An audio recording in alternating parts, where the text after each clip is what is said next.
like to call the meeting to order. Ms. Ford, will you call the roll, please? Chairman Wingate. Here. Vice Chairman Smith. Here. I didn't change it on my list, sorry. Dr. Highlander. Here. Mrs. Hill. Mrs. Jones. Mrs. Lennon. Mr. McClendon. Mrs. Robinson. Mrs. Thurman. Mr. Taylor. Superintendent Dr. Johnson. Yeah, I've received the following request to amend our agenda tonight. Under item Roman numeral 7, under the consent agenda item D, 1F, request to use Wilson County's contract for substitute teacher staffing services. The original contract will be replaced with the amended contract. And then also D2, conference and consultants, removing that item, consultant BJ Worthington. Under item Roman numeral 7D4B, under the general purpose operating budget, replace the current record with the corrected one that is attached. There was an error in the 5th row of the spreadsheet attachment, so a correction on that. That is the only change from the original request. And then under Roman numeral 8, the administrative business matters, going to add item D1, school resource officer recruiting bonuses. And then lastly, under events and announcements, the November 20th SSAC meeting will be rescheduled. Do I have a motion to approve the agenda? Move to approve. Second. Okay, Mrs. Ford. Dr. Highlander. If you want something else pulled, we need to. This is just the regular agenda. Okay. Yes. Mrs. Hill.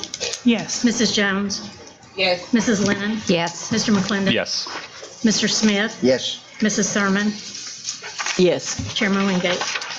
Yes, that brings us to our pledge and meditation, which will be brought to us tonight by Ms. Dawn Lim, principal of Ooltewah Middle School.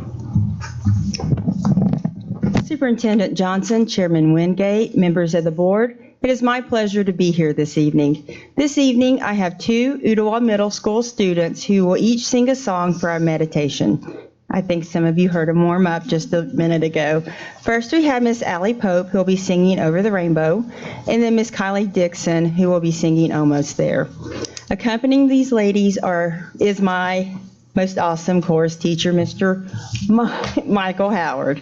And then finally, Miss Maddie Pickett will lead us in the pledge to the flag. So I will let the ladies begin.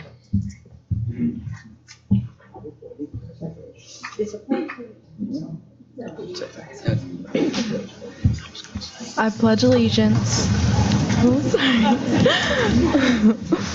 I pledge allegiance to the flag of the United States of America and to the republic for which it stands, one nation, under God, indivisible, with liberty and justice for all.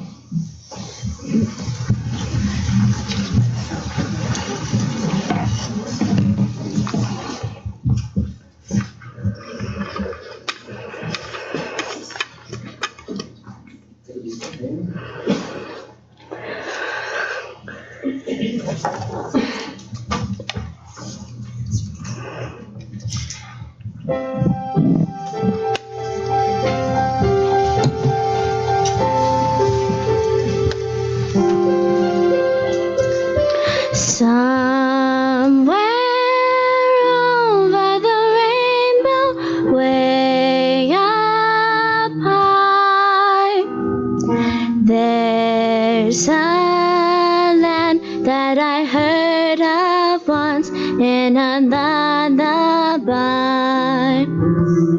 Somewhere over the rainbow, skies are blue, and the dreams that you dare to dream really do come true. Someday I'll wish upon a star and wake up where the clouds are far behind me, where troubles melt like lemon drops away above the chimney tops. That's where you'll find me, somewhere over the rainbow. Bluebirds fly, birds fly over the rainbow. Why then, oh why can't I?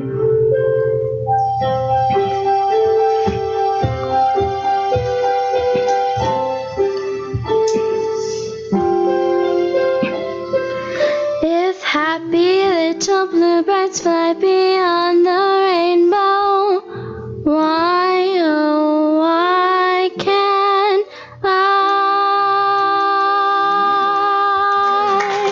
All right.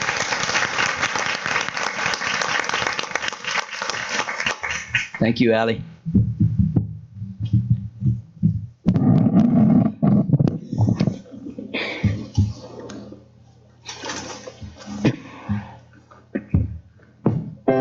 Mama, I don't got time for dancing.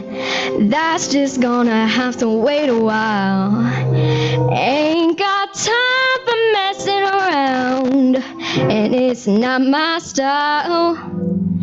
This old town can slow you down, people taking the easy way. I know exactly where I'm going, getting closer and closer every day. I'm almost there, almost there.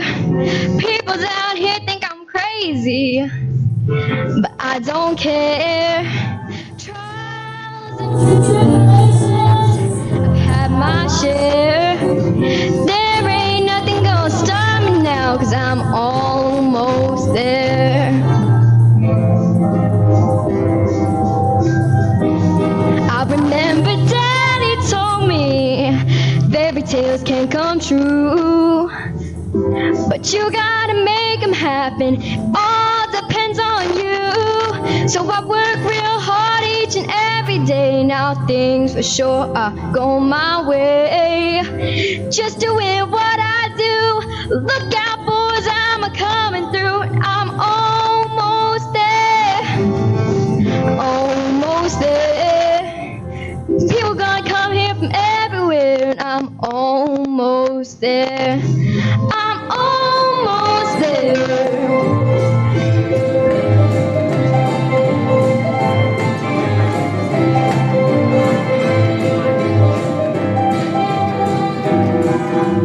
There's been trials and tribulations, you know I've had my share. I've climbed the mountain, I've crossed the river, I'm almost there. I'm almost there. I'm almost there.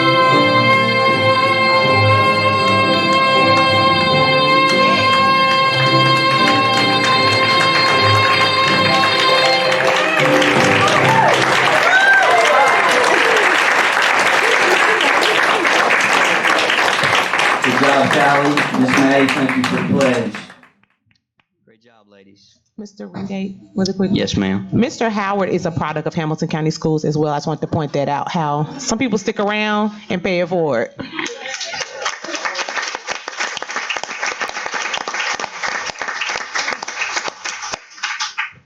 Thank you. That brings us to our Exemplars of Excellence. Dr. Robertson.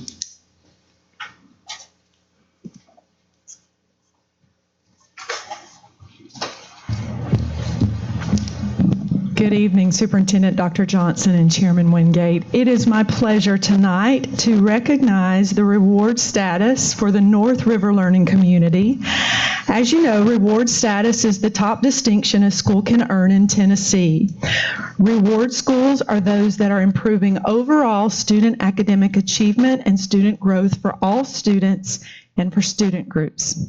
And in North River, we like to say it this way: we're elevating the 37379, and we're elevating the 37343. We're responsible for that. So at this time, I would like to recognize these schools: Allen Elementary, Mr. Chris Tillett, come on down. Big Ridge Elementary, Ms. Karen Schmidt is here for Ms. Gina Johnson. Daisy Elementary, Mr. Lee Ziegler is principal. You guys come on down. McConnell Elementary is Ruth Pullman. DuPont Elementary is Principal Ruthie Panny. Middle Valley Elementary, we have Allison DeYoung and Sarah Yarbrough, along with one of our many marvels, Miss Yarbrough's daughter, and she needs to come too. We have Dr. Mary Catherine Gatlin from Loftus Middle School, Miss Ursula Green from Hickson Elementary, Mr. Tobin Davidson from Sale Creek Middle High, and Miss Kim Roden, who is the principal at Soddy Elementary. And as we say in North River, we deliver. So I'm so proud to present to you the reward schools from North River. Congratulations.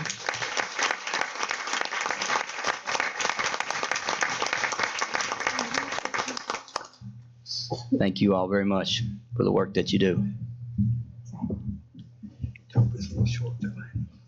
And for those that don't know, that was Miss Neely Parker, not Dr. Justin Robertson. So sorry, I didn't know she was going to come to the mic.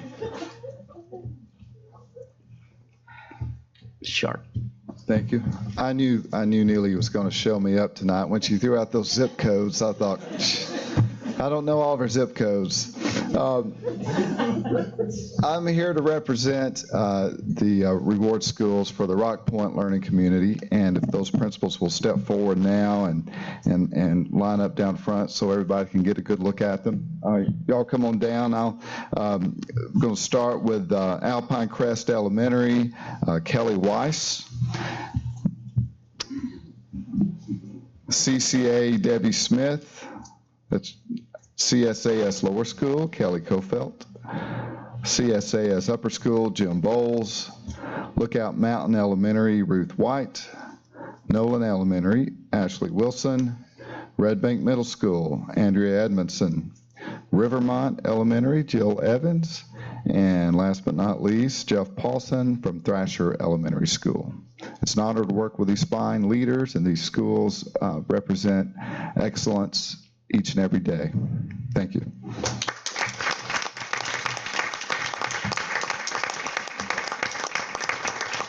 Thank you, Dr. Sharp. Thank you all for the work that you do.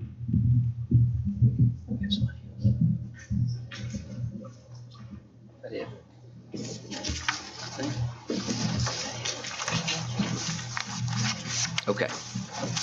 All right, that brings us to our presentations now. We will have a presentation from class.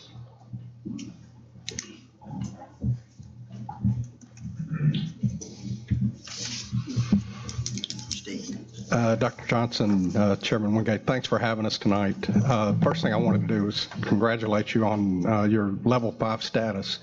And I'm not sure how many reward schools you have, but we were with Metro Nashville yesterday, and they pointed out that most of the large school districts, as many dings as we get from time to time from the legislature and other places, we have more reward schools than some districts have schools.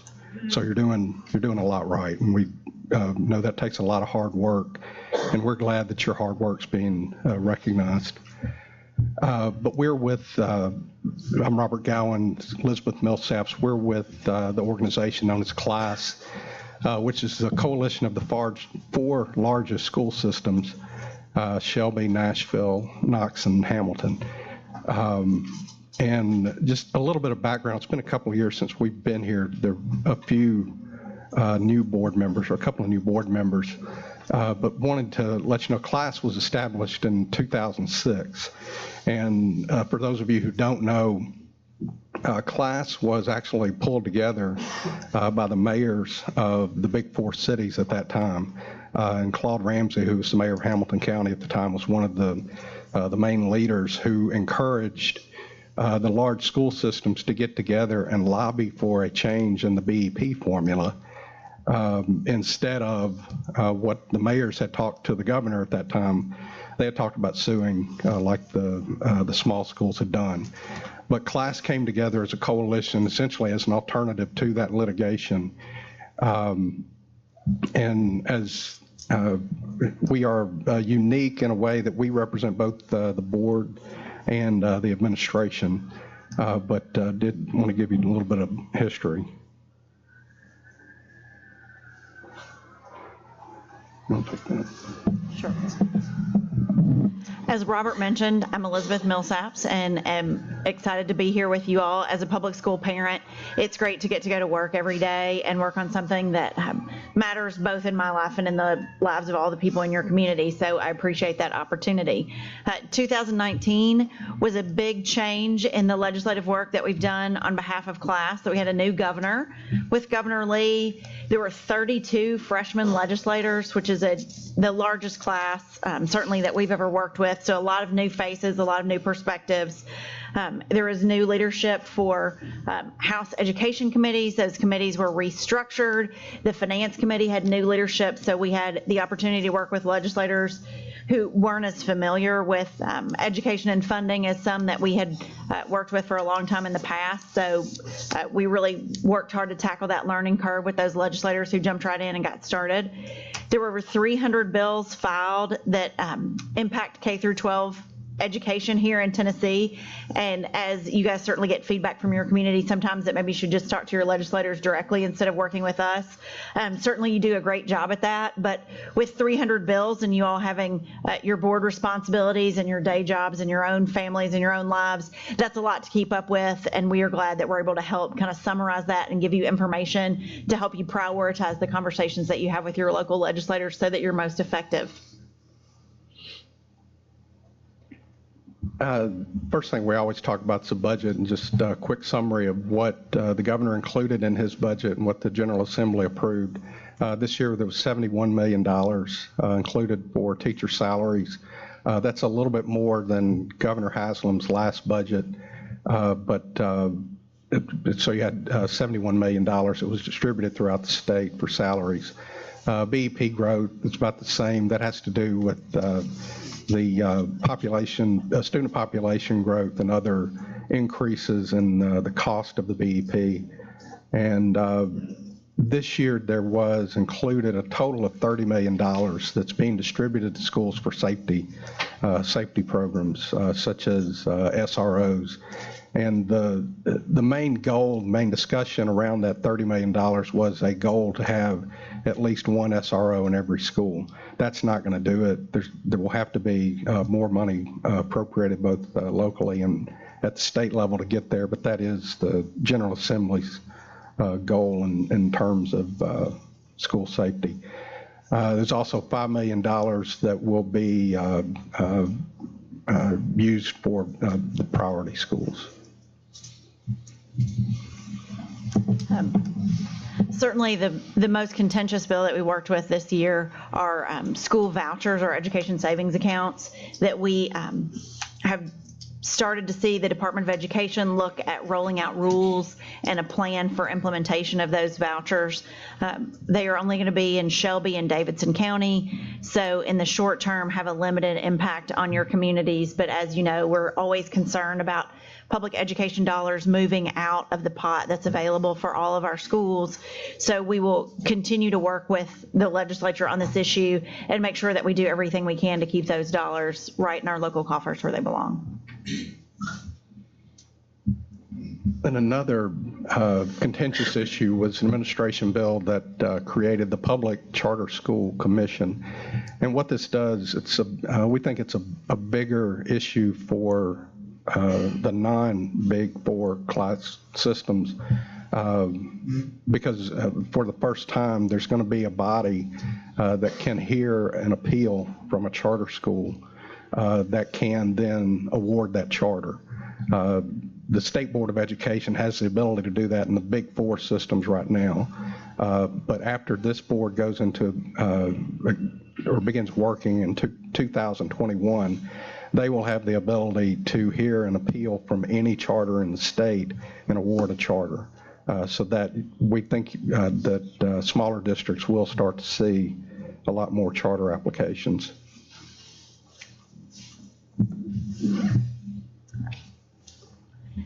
Another issue that we talked about quite a bit this year was online testing, and Public Chapter 475 created one more gap year for pencil paper testing to make sure that our new relationship with Pearson and the State Department of Ed's ability to roll out that online testing will have some time to work through the problems that we've seen with that in the past. And that does require each district to essentially do a test before they actually go live. And then just very quickly, half a dozen other issues there. Public Chapter 153 requires each district to report back to the department on how they spent new salary money. There's a complaint among the General Assembly that they vote for $100 million in new teacher salaries, and then they hear from their teachers that they're not getting a significant raise. So this would require districts to report back on how that money was spent. Public Chapter 154, we talked about a little bit, the $30 million for school safety. That was a line item in Governor Haslam's last budget, but now it's a statutory program, so you can expect more money to be appropriated for that program each year. Public Chapter 205, prior to this bill being passed back in 2015, there was another bill that required charter schools that end up on the priority list to be closed immediately, automatically, without any action by the board. Public Chapter 205 removes that and requires that the charter school be on 2 consecutive priority lists before they can be closed. Then Public Chapter 376 deals with the portfolio model for non-tested subjects and grades that teachers use for an alternative to the tested grades and subjects. But a committee was appointed that is to develop a new alternative to the portfolio model. And then Public Chapter 83 allows divorced parents who share custody of a child to essentially place their child in either of the parents' zone. So it's not based on the amount of custody that one parent has.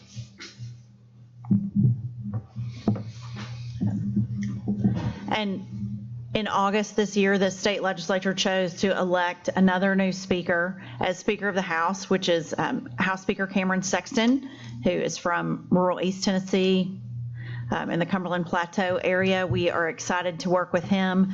One of the things that he has done is restructure the education committees a little bit. So now there are 3 working committees instead of 4, which I think is a more efficient path for some of the issues that we're going to have to work on. There are several new members of education. As he took his leadership role, he moved some folks around in committees. We were happy to see that there are a couple more teachers who happen to be members of the legislature who are now serving on education, that we always feel like that's important perspective for them to bring to the table. And so we're excited to have those folks there to be part of our working team next year as we look at new legislation. And the next 4 slides are a list of issues that we think are going to be the issues to watch in 2020. And we're not going to spend a lot of time on each one. I am going to just go through list these issues, but after the meeting, we're going to distribute a 1-page list of these issues and encourage board members and staff, any of these issues that you think there's something in particular about Hamilton County we need to know. We would like to know that, but there are a few issues about BEP funding that are being discussed. One would require a mandatory minimum from the state for every district. The proposal that is being discussed would only impact a couple of districts, so we don't think that particular proposal is going to get any traction, but that is a discussion that is being had right now. And then there are several fast-growing districts, mostly, I think, all around Davidson County, that have pushed for the last couple of years for the ability to withhold part of their sales tax to apply that to capital construction. But again, that particular proposal doesn't impact more than half a dozen districts, and so it's going to be hard to get that passed. But capital, the need for capital is something that continues to be discussed around the BEP. There will be a push for additional pre-K funding from the state this year. Pre-K funding has been at the same level since 2005, but we heard at a summer study committee last week that there's going to be an organized push for additional funding. We've already talked about the portfolio model. The A through F grading system for schools is set to go into effect this year. That's been put off for a couple of years. But this would be the first year that a letter grade would be applied to schools. We expect there will be another attempt to delay that, but that's another issue that we'll be watching. These are some issues that came up in the 2019 session that we anticipate will continue to be discussed in 2020. The legislature passed a law this year requiring that if you have space, any student that is expelled or suspended can move to an alternative program. In all of the urban districts, you guys have the good fortune of already having those programs in place. So you have a path for those students to go for their non-traditional education experience and some discipline support and those kinds of things. But we anticipate the legislature will continue to talk about that issue, and we'll be watching to make sure that it doesn't impact the programs you have in place in a negative way. The legislature passed a mandate this year that all teachers be background checked every 5 years, so that's an ongoing process. We hope within the next year, TBI will have a tool that will be available for government agencies to use that will be little or no cost, which will help you all with that ongoing cost as part of your experience. So we'll be working to make sure that that TBI tool is coming forward. We have heard quite a bit of feedback on radon testing for your physical school buildings. As you know, a couple of years ago, testing for lead in the water was an important issue that came up with the legislature, who wants to make sure that our children are all kept safe. You guys have the ability as a board to set your own policy around what best serves the needs of your district. Should radon testing become the issue next year, we will work to make sure that you all, again, have the ability to set whatever parameters you need for your policy within your district to make it work as best it can in your community. Mental health services will continue to be an important discussion. We think that as school safety continues to be discussed, mental health relationships with those SROs, with your school safety tools, are something that we certainly anticipate will be discussed, and we'll be watching that as well. We all understand that there are not enough nursing and counseling providers within our school systems, and that if we want to increase that workload, we want to make sure that there's funding available and that it's increased in a smart way that benefits the right portions of your community. So we'll continue to work with that as well. There's going to be a push for additional earthquake and other types of drills. Again, legislators concerned about student safety.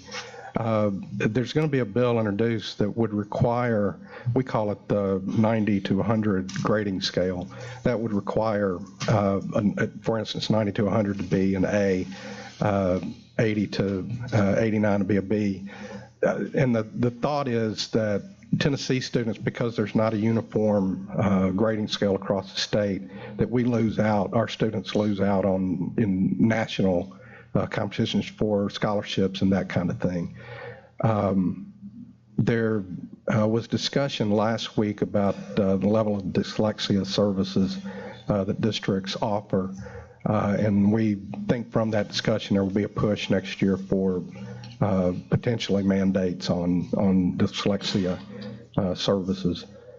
For the last couple of years, TSBA and others have pushed to limit the number of state mandated exams. We think that'll be back. And then this last one, we probably need to take it off because we've heard that Pearson is taking care of this with their new contract for 10 Ready.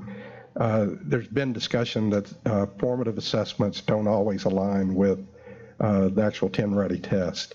But we understand from some discussions with the department that the new contract with Pearson will include formative assessments that can be used that are more aligned with actual test. Alternative teacher licensure and teacher training is something that the legislature is certainly very interested in, and we want to make sure that our teachers are highly qualified, but that you also have the ability to recruit business and community leaders within your own communities to work as you see fit for them in your schools. So that's something we'll work on, and I think teacher retention kind of falls into that. What are our requirements going to be? What are we looking at for funding sources and support for teachers to make our school system's a great place to work and a place where teachers want to stay. So we'll be watching that. Required physical education is something that we will continue to watch. Certainly we understand that kids need to be active and we want them to move and understand the role of physical, emotional, and intellectual learning at the same time. But we also can't put ourselves in a position where you're firing your math and reading support specialists to hire more PE teachers in your elementary schools. So we'll work to make sure that balance is kind of carefully monitored as the legislature looks at solutions around that particular area. We also have heard a lot of conversations around vaping and smoking. Obviously, we don't want our students to participate at all, but you have some students who are 18 who are still in your high schools who have the ability to legally purchase these items, who may have them in their car.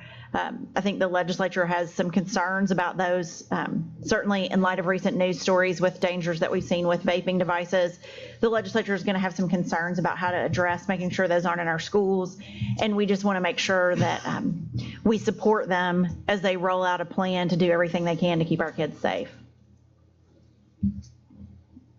And we'll stop there and ask if there are any questions. I know we've given you a lot of information, but again, we're going to distribute this list of upcoming issues and ask for feedback from board members and staff. Dr. Highlander, did you have something?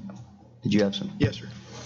I know we're doing the state mandated lead testing, and I think we should, and obviously, but if I could say, I've done a little bit of research and had some people that have the radon is a more serious health threat, even than lead, to our kids. And I would like to see us voluntarily go into a testing program. It's very, now, the punitive measures are not real cheap, I know, but the testing is provided, as I understand it, by the state will provide all the materials. And I believe Tim Harper, Dr. Johnson, is that correct? Tim Harper's already qualified. Of course, with all of our 79 or so schools, plus our other buildings, it would take a while. But we, as far as I know, there's only been one school in our county that's been tested for radon, and that's the Ivy Academy. And they voluntarily did that, and they came out okay. And most likely they are. But radon is, if anyone doesn't know, it is active everywhere. But we just need to know if enough is seeping through the soil, coming through our building to affect our children. It can cause serious lung damage and even death. And we need to seriously look at that. I think the state, as you say, the state is looking at bringing it up, but I think we need to be ahead of the game and look at it ahead of time. Mrs. Robinson. Thank you. I have a couple questions about some of the legislative pieces that you've put in front of us. I was curious, with the Charter Commission, have they created any standards or guidelines for evaluating schools yet? Do you know? Generally, they're going to use the NACSA, which is the NACSA guidelines that the state board has been using for years. They will be passing rules. I would guess they are probably going to adopt the same rules that the state board currently use, but the general guidelines that they use are the NACSA standards. Okay. That's what I was wondering, is if they would just carry the same guidelines over or if they would be creating something totally different. So my other question is just regarding the grading scale, potential grading scale legislation. I'm just curious, like from your perspective, why is that important to some legislators? What is their view on why they feel like they need to pass that legislation? Of all the legislation that they could be pushing or all the problems that they could be solving right now, why is that on the priority list? You're talking about the 90 to 100. Mm-hmm. I think it's like I said, that they have heard from constituents who feel like they didn't get a scholarship that they could have qualified for if the grading system had been different. Now we expect pushback from we'll get feedback from our districts, but we expect pushbacks from districts wanting to keep that at the local level. But we do expect that to be an issue. Just for clarification, there is currently a state uniform grading policy, correct? Can you speak? There is currently one. So it just looks different. So there's not complete local control as far as yeah. Mrs. Thurman. Just a couple of things. I would really like to see Tennessee continue to require civics education, not just a civics test that we have to pass, study, same thing that foreigners have to take to be a citizen. I would just like to see us have a true civics curriculum. I think that's something we really do need to push, because I'm still amazed at the ignorance of our young people about how our government works.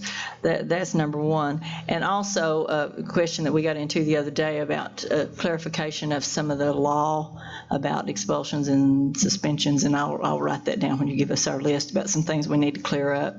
That's something y'all might want to look at too, because it seems to be a problem across the state, especially even in Nashville. You're right. You're right. The State Department of Ed, the State Department of Education has indicated to us that they are going to offer some more specific guidance on that. We had hoped to have that early October. I guess it's kind of late to be early October now, but we certainly will make sure that that's communicated effectively to you guys. I'm sure that Lisa Ballard, the State General Counsel, I know has been working on a policy through her office, and that should be coming to your district leadership directly from there, but we can communicate anything that you'd like us to add to that.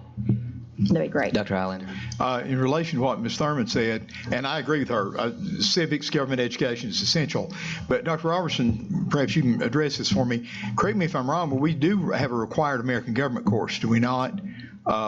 Civics per se is not required, but it's a parallel course, is it not? And can you enlighten us a little bit on this? So high school students have to pass government and also U.S. history. There's a civics piece that's tied into the standards of U.S. history, and then of course we're pushing for all of our kids to pass the civics exam, and we already have a system to track it so schools can see through Mastery Connect, what kid has passed it, what kid hasn't, and we're aiming for all of our high schools to have every senior pass the civics exam. Is that in conjunction with our American government class? Well, we're yes, but do they take it? In other words, do they take the American government before they take the civics test? Most of the time they should. Most of our schools, I'm trying to think, most of our schools are taking U.S. government as juniors, so yes, they would. But we have kids that that may not pass that year, but we want all of our kids by the time they graduate to pass that civics exam. So we put a system in place in Mastery Connect that's color coded that shows every senior in the cohort whether they've passed it or haven't passed it. Thanks, sir. I agree with Ms. Thurman. It's very important. Mrs. Hill. I'm proud to say that every graduating senior from CCA last year passed that exam. They all had cords. It was a real proud moment for everybody at that school. I wanted to say thank you to you all for the work that you did advocating for Hamilton County students last year in our session, and I personally look forward to working with class again. There was some misinformation in our public sphere about the cost incurred for lobbying on behalf of Hamilton County Schools, and I believe it's because there's just kind of an interesting way that we fund this. Could you all please explain just for the board and also for the public what our cost is for this and how it works? The 4 districts split the cost of our contract 4 ways, and Hamilton County pays $37,500. Now this year, Hamilton County, somebody has to write us a check. Mm-hmm. So each year, and I think it's done alphabetically, it transfers to the next district, so it'll be Knox County next year.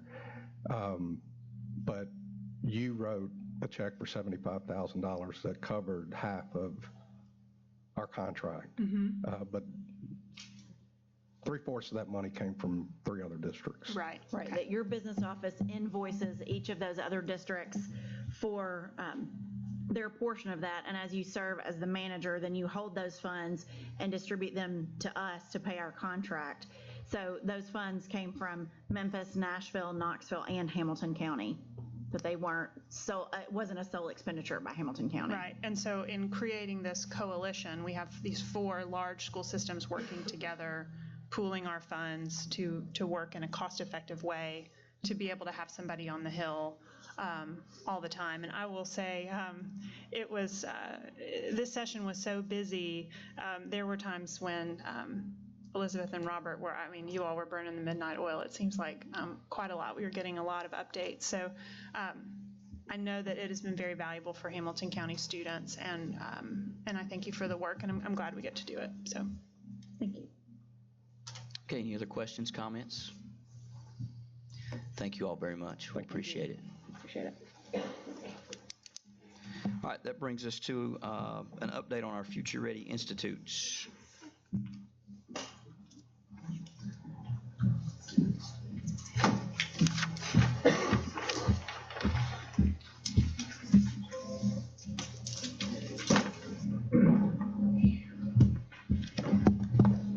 Superintendent Johnson, Chairman Wingate, members of the board. I got to tell you, I'm a little, it's hard to follow the musical act that we had first. So I feel bad for anybody that I could sing a tune, but I can only play chopsticks. So I'm going to leave it to our talented teacher. I'm here to talk about the Office of Early Post-Secondary Success.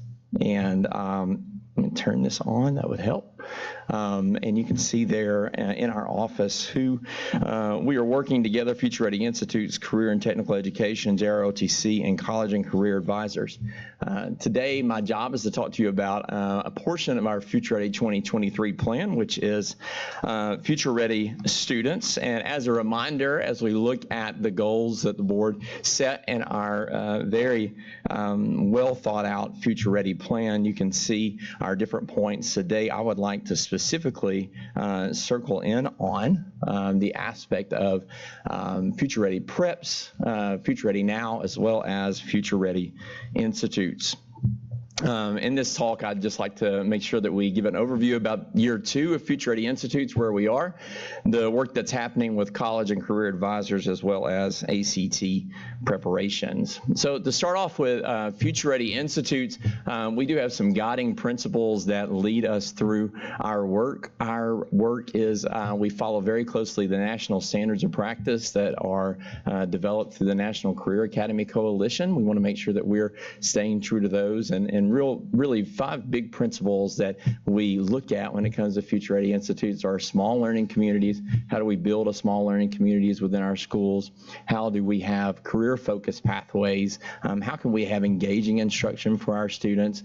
Strong business partnerships, and focusing on post-secondary certifications and credentials. So the next couple of slides show a timeline, and although it seems like, at least to me anyway, that Future Ready Institutes have been going on for a very long time, we're actually still in our infancy. It was last March when we launched Future Ready Institutes to the public and shared that this was one of our strategies for Hamilton County high schools. And you can kind of see the highlights as we've gone through. We opened our institutes last year to freshmen only in August of 2018. And in that moment, when we looked at our freshman class, we had about 30% of our freshmen that had decided to enter into a Future Ready Institute. We continued to support teachers and administrators in professional development whenever it came to engaging the business community, as well as teaching and learning, and how do you lead work like this, and also engage the National Career Academy Coalition in our work. When we look at the second semester of last year, we trained student ambassadors to lead some of the work that was happening in their schools. We hosted information nights. We opened and closed an application for 8th graders last year to enter into Future Ready Institutes this year. We'll talk a little bit about in a second about our summer institute that happened over the summer. And then we opened with freshmen and sophomores just a couple of months ago in August in Future Ready Institutes with 28 institutes and 13 high school locations. And since the beginning of last year, that freshman group that moved up to sophomores, some schools opened up the opportunities to have sophomores join Future Ready Institutes. So that 30% of freshmen grew to 43% of sophomores, a little over 1,300 students, as well as the upcoming freshman class this year, who's the freshman class of 2019 has 40% of the freshmen freshmen in Hamilton County are involved in a Future Ready Institute. So this graphic captures just some of the highlights of what we've been doing and some of the work. This has changed since the last time we shared. We have grown to 11 branded partnerships. That equals over $2.9 million in financial or in-kind contributions to help our schools. We won the 2018 Community Impact Award from the Urban League. We're focusing on 16 industry pathways. We have 170 plus individual professionals that are serving on our school advisory boards, which we're very happy about. And then there's a couple other points that I'll make moving forward, but we did grow to 28 institutes and 13 locations. This summer, we were really excited when SCORE highlighted two aspects of Future Ready Institutes in their publication called What High School Could Be. Number one, they indicated Hamilton County Future Ready Institutes as a whole, and then also, while they were here on a site visit, circled in on Soddy Daisy High School's Institute of Marketing and Entrepreneurship and highlighted them as well. So we were excited about that. So as we think about a few things I want to tell you about Future Ready Institutes, I want to start with strong business partners. The Chattanooga community has been extremely helpful in the development of our institutes. We realize that too often, I think that public education has worked in a silo. So we have worked as a K through 12 sector, and we've developed a product that then we then graduate and tell businesses, hey, you need to hire this product. And that's not the approach we want to take. And so partnering with businesses and getting them to be involved with us and help us when it comes to curriculum, when it comes to what are the skills that our students need, both technical skills and what are those soft skills that students need. Partnerships have to be key.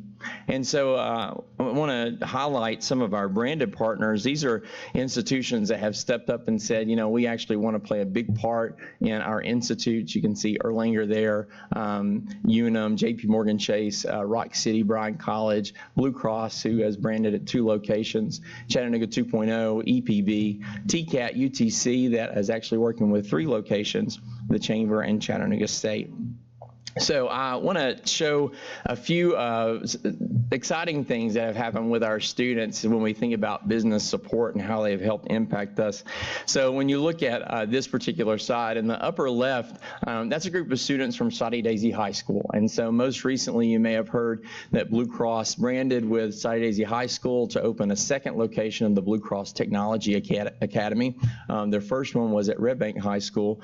And this is Blue Cross's way of looking at, we have a huge IT need in Chattanooga, and the workforce is not here. And so Blue Cross sees this as an opportunity to build a pipeline of employment and build a pipeline of students getting interested in IT and then hopefully moving in. And many of their starting jobs start at $60,000+ a year. And so this is a great opportunity for students to be exposed to that.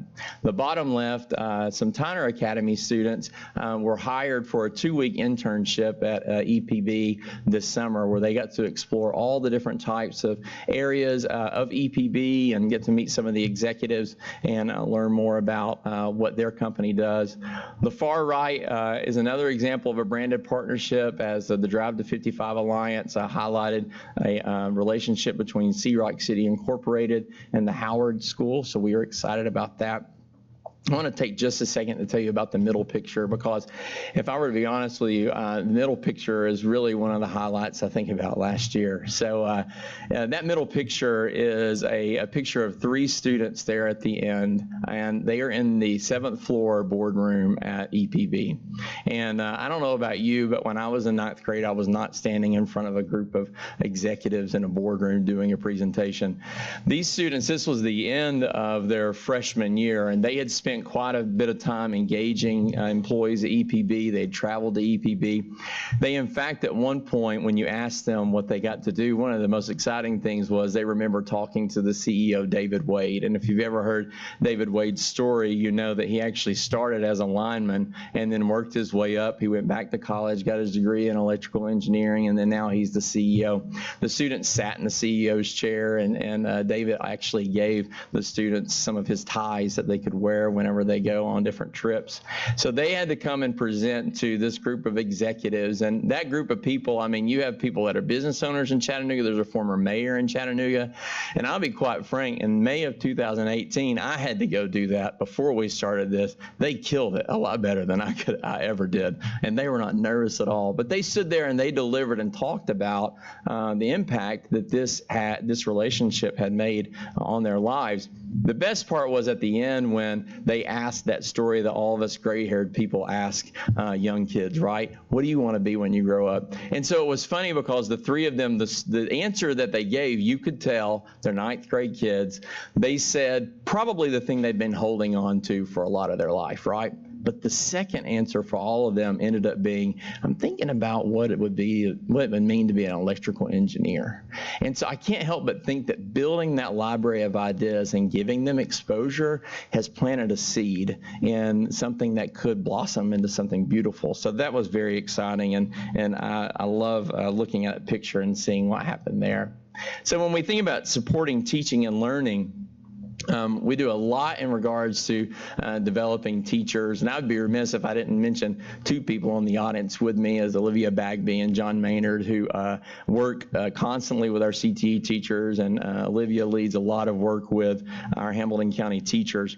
But we've done a lot of professional development with teachers to make sure that we talk about what is it like to integrate projects, what is it like for the math teacher to talk to the welding teacher, what is it like to engage the business community. So in these three pictures, on the left is our Summer Institute that we had this summer. Is our second year that UNM sponsored this opportunity. On the far right is a representation of, we meet quarterly with our lead teachers and lead administrators just to talk about the national standards of practice and to hear their concerns and talk about how we can continue to develop engagement. And then in the middle, much like you've heard about in the past through Innovation and Choice, we also have a cohort of teachers that are meeting to explore deeper project-based learning. And we're working with Michael Stone and the STEM Fellowship at Public Ed Foundation. These teachers met for a 2-day professional development, but then now the work is shifted to their campuses. So we actually go there, give them support after school, and they applied to be a part of this, so they actually get some funds that are available for them to kind of scale up any other projects that they're thinking about. This is a lot of logos on a page, and I hope we have sharing permission to put them up there. This is the community externships that happen. And so in the summer, we take teachers on externships for 2 days, and they get out of our meeting place at Unum, and they go out and they explore what's life like working in different businesses, and what does that look like. There's a few pictures I'll show. On the far left, this is a group from Soddy Daisy High School and the Marketing and Entrepreneurship Institute.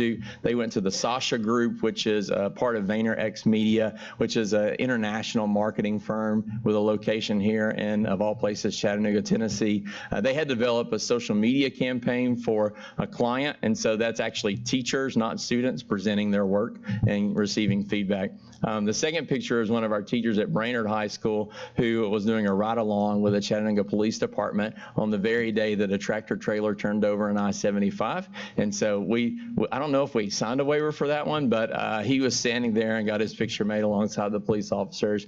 The next one is teachers from Tyner Academy and the UTC Institute for Teaching and Learning, and they're just talking about, they're working about best practices. And then on the far right, some teachers from Eastridge High School donning their hard hats as they're looking at a construction project and seeing how that's going. So that's really important, and it gives the opportunity for teachers, even if you're an English or math teacher, to go back and while you're teaching your same standards as everybody else, to really start to think about how your subject area pertains to what's happening.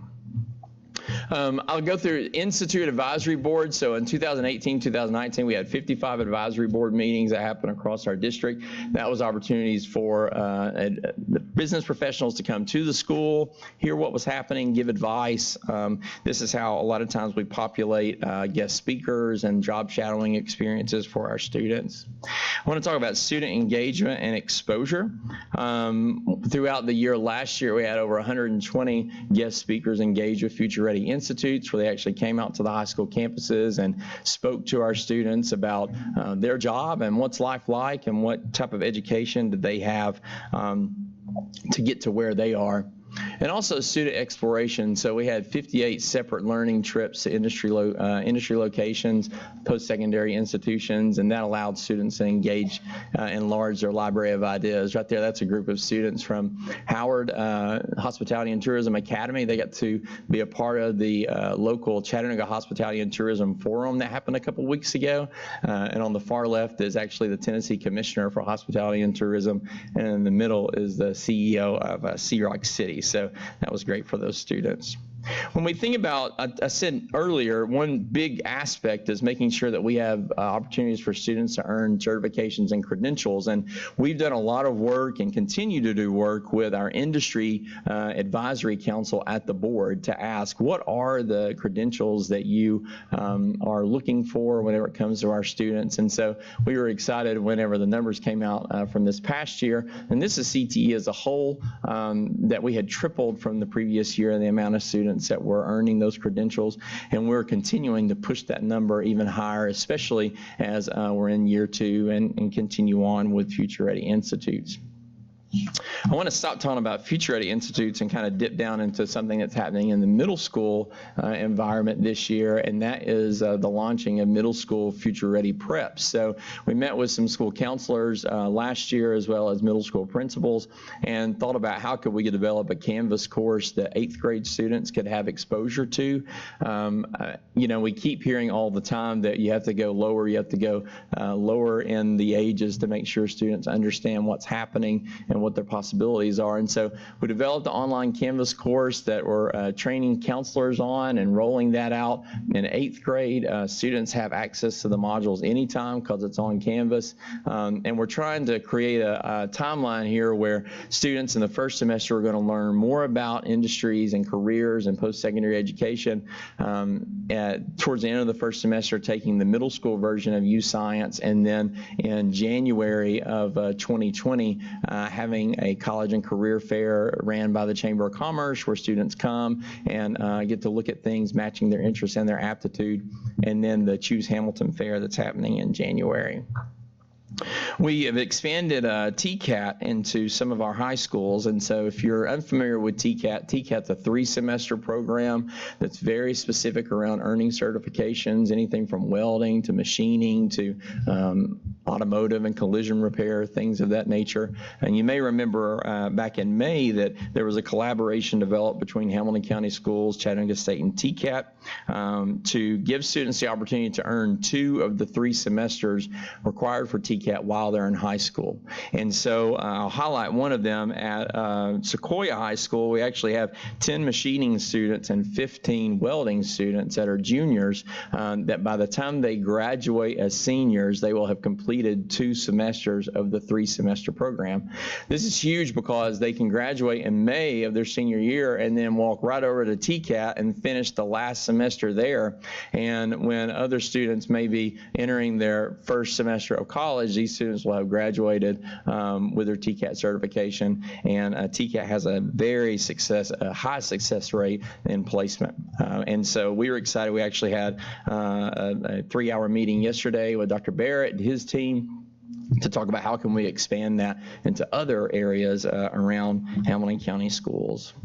We also have increased the amount of students that are at AP and dual enrollment when you compare 2017 to 2018-19. 2 last things that I'll say. I know it's a lot of information, but college and career advisors. So I will say I haven't had the chance to tell you all how I'd like to applaud you all for taking the bold step to make college and career advisors full-time. This is a huge step for our students as we try to find them their best fit for post-secondary success. And being able to do that has been extremely beneficial in a lot of ways. When those positions were part-time, we were getting to a point where we were hiring part-time individuals only and training them only to lose them to a full-time position somewhere else. So moving them to full-time has been extremely beneficial. It's also given us the opportunity to create a network so that they can work with each other and share information, and that they can also they also have the opportunity now to dip down into underclassmen and talk to them about college and career readiness and what that looks like. And we've shared this already, but our scholarship dollars tripled when you compare the last 2 years. Lastly, I'll talk about ACT, and I know there was a news release that went out about ACT, but we're looking at how do we create uniformity in ACT prep. We actually have 14 high schools that have in-school day ACT preparation. And so we're working with teaching and learning to think about how we can add ACT preparation questions to our daily instruction. We've also worked with UTC and a group called ETC to pilot some 16-hour ACT prep courses. So it happens 4 Saturdays for 4 hours apiece. Tyner did it last year through a grant that UTC obtained. UTC agreed to pay for Tyner, Brainerd, and Howard this year, 30 students respectively at each campus. And then we as a district said, let's provide 2 other locations for anybody to participate, and that was Red Bank and Central High School. So those students are actually wrapping up this weekend. There's a national test date coming up, and then we'd like to kind of compile the results and see how look at the effectiveness of how that's doing. I'll also say about ACT, you've probably seen in the news where there has been some changes at ACT. Now students can retake a single section, which is very big. There's still details coming out about that, but we're excited about that. And I'll say too, the national rate of retake, only 45% of students actually retake the ACT, but just by retaking the ACT research says that 3 composite points improvement on average just by taking it again. So we're really trying to bolster the amount of students that are taking the ACT, which when you look at trying to move a composite and then we're adding more people to take it, can be difficult to do, but we know doing that is going to increase the opportunity for students.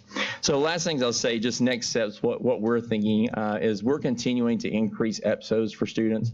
How do we increase industry certifications? How do we increase dual enrollment? We were at Chattanooga State for an hour and a half today talking about we've got to increase the amount of teachers on the high school campuses that can teach these courses. We've got to increase the amount of dual enrollment opportunities that we offer for students.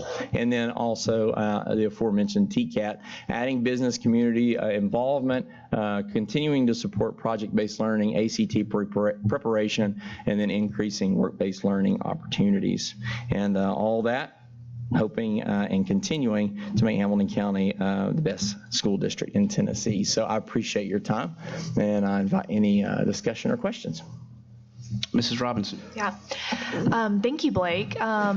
This is by far one of my favorite initiatives of our school system, so I'm really excited for the progress that you've made. I had a couple questions. You brought up our recent investment in college and career counselors. Mm-hmm. So I'm just curious, like, how are we collecting data to really kind of prove the overall value that's being brought to our schools and our students by making this investment as a board? Yeah, and so due to the nature of when the budget was passed, we were still hiring these individuals whenever it came into August. And so we were at a point where all those people have been hired. And on top of that, what we will look at as we continue to go through is scholarship dollars is key. But on top of that, how many are completing the FAFSA? What's the matriculation rate? And so there's some things that, especially in some of our schools that have less matriculation into post-secondary education, how can we speed up the process so we're looking at matriculation and knowing where they're going before they leave us instead of waiting until after they've left. And so I think that after we get through year one, looking at scholarship dollars, looking at FAFSA, there's a little bit of lag whenever it comes to after students graduate and then we send it to the clearinghouse and then when that information comes back, but that'll be some of the information that we look at to see the success. So this is really long-term data. Mm-hmm. in theory, like every student is going to have a 4-year look, maybe even 5 years. Mm-hmm. Okay, that's awesome. And the way that, and I'll say too, when we look at matriculation data, there's a couple of things that we look at. Number one, we look at who matriculated and where did they go. We look at fall to fall persistence, and so that's another big indicator. That's why it's important to put so much coursework and advanced courses and dual enrollment credit while they're in high school, because if I can have a little bit of success while I'm in high school and I'm given more rigorous courses, when I hit a stumbling block when I'm in college, the opportunity and the likelihood of me continuing to persist is greater. So we look at fall-to-fall persistence. That's another big indicator. And then when we look at completion rate, you look at, for a 2-year college, it's 4 years. So in 4 years, they complete the 2-year program. And then for 4-year universities, it's 6 years. But I also say, too, that I know you're going to say something else, but I will say, too, that there's 2 words in college and career. And so one big thing that we're trying to do is also educate the career side, too. So there's apprenticeship programs, there's TCAT, there's jobs that students can move into, that whatever life has dealt them or what their interest is, sometimes it needs to enter into the career phase. And so we're trying to educate them on that as well, and then more accurately capture that. And are we bringing the parents along, like, with some of that knowledge? Like, so as an example, I was the first person in my family to go to college, so my mom didn't know how to, help me along with that process. Like, are we starting in 9th grade now with educating the parents on what this college and career track could look like for their students and how they can be a part of it? So I think with Future Ready Institutes has the opportunity to do that, because when students are gaining exposure and they're building that library of ideas, that only adds to the opportunity to really sit down, especially when students are getting out of their sophomore year and moving into their junior year. We start to know, like, what pathways are we going to take, and so giving them that information of what's the earning potential. Higher education is a big debate anyway in the nation right now. Whenever you look at the costs and going into debt and things like that. I know that college and career advisors are continuing to do financial literacy, and I saw a flurry of emails where one school was doing a presentation and they shared it with another school, so that they're going to introduce that. So yeah, the parent piece is very big, and I think that as we look at the pendulum that's swinging in our nation, we at one point were technical, then we were 4-year, and now I'm hoping, and especially here in the state of Tennessee, we've gotten to this moment where we see how both can be beneficial. Both give you high earning potential. And so, but it is a process. That's great. Yeah. I hope we'll continue to leverage that. Absolutely. Thank you. Mr. Smith. Thank you, Blake. I got a couple of questions. First of all, how many students are going out of their zone to an institute? Yeah. So in the first year, when we were in 2018, and then we were brand new, we had 60 students that matriculated to a high school they weren't zoned for.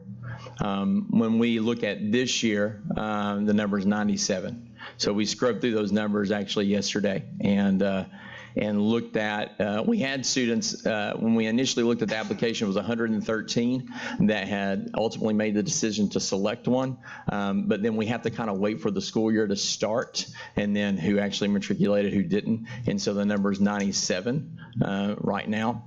Just kind of the caveat to that, and you may not even be able to answer, but are we missing any kids that may want to go to a school, a Future Ready that's out of their zone, but they can't because they can't get there? Absolutely. Do we have any way of knowing? We can go through. There's some information when we put our application out. We actually listed on the application, if transportation were provided, would you use it? I don't have those numbers memorized right now, but I remember there were quite a few that selected that. I would say this whenever it comes to transportation. So you asked a question, and I'm going to answer it because I believe in it. Some students aren't even completing an application because the transportation is a non-starter. And so if that is not answered, and I'm a parent and I'm sitting with my kid and I'm like, we're not filling out this application because it's a non-starter. Why am I going to set my kid up like that? And so I think that we're even capturing a group of people that probably would fill out an application, but because it's not offered, we're not gonna ask. Let me say just a couple of things about that, because I've said it all along. If we're going to transport the magnet students, I just think it's not fair that we're not also supporting the Future Ready. And I don't know how we figure that out. I know that's complicated, and I'm sure that's something maybe someday we'll be able to look at. But it's a great opportunity for the community to get involved. Churches, the community step up and help us instead of criticize us all the time. One other question I would like to ask, I was looking at the branded partners. Yes. And if I count this right, I think there's 12 of them. Is that on this sheet that you showed us? And you don't have to look at it, it's not that big a deal, but let's assume for a minute that's correct. There's 12 of them today. How many branded partners did we have, did HCDE have 2 years ago? 0. Okay. I just think that's important to point that out, where we've come. In 2 years, in only 2 years, we've gone from no business and industry partners to 24 months later. How many? Well, you said 12. 12, okay. I just think it's important that. The number will be up. I just got to get somebody to. I mean, that's exciting to know. We have another one that we'll announce pretty soon. I just can't say it right now. Up, and I think that's happened because of leadership. Absolutely. Thank you. Mrs. Thurman. Yes, hey Blake, how you doing? Good, how are you? He was in one of my schools, and I know his whole family, so he has to straighten up. Yeah, you do, you're telling me. I know some of your aunts are pretty tough. No, Blake, I work with a girl who moved here from California. Her son started as a junior in high school.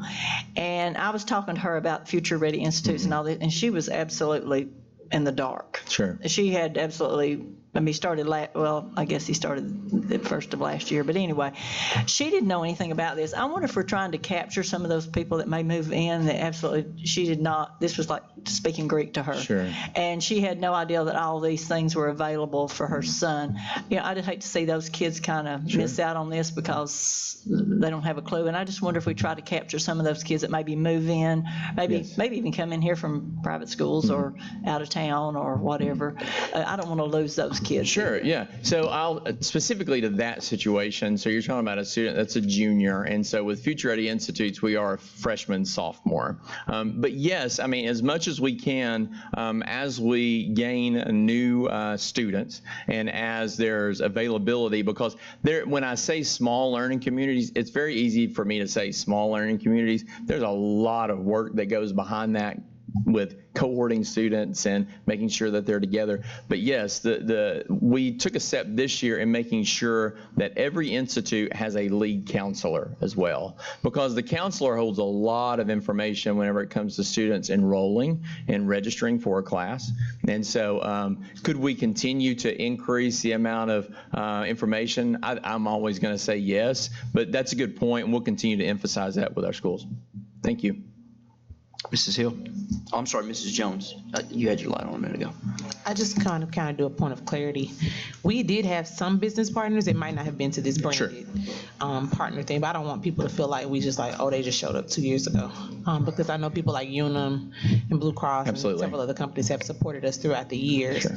So we just want to point that out, that we've always had some support from several business and companies in the community, but just maybe not to this level. Sure. Yeah. Thank you. Mrs. Hill? So I echo how exciting this work is, but want to get in the weeds on a few things. First of all, KPIs. The last time we had a Future Ready 2023 update related to Future Ready, I was asking questions about what kind of academic performance we were seeing out of students who were participating in our Future Ready Institutes. My hope would be that a more engaged student ultimately is a more prepared student, not only with soft skills, but also with the hard academic numbers that we want our children to achieve. So I didn't see any KPIs in this, and I've got our Future Ready students section, and I recognize it's not just institutes, but on page 19 of our strategic plan, and we've got a lot of KPIs, Brian, that we are tracking. I would very much like a new version, an updated version of our strategic plan to see how we did, where we're going, what our plans are for this year. Graduation rate. It's going to be really interesting to see in 2 more years, do our future ready kids graduate at a higher rate than our children who are not participating in future readies? I would just like some thought put into that and then documented on paper so that we all can stay on the same page. As a business person and a parent, thinking about that future ready fair for 8th graders, I think that's a great idea. I encourage you all to think creatively about the structure of that fair, because last year I was at a career fair and I didn't have candy and not a single student talked to me. Sure. Not even my own child talked to me.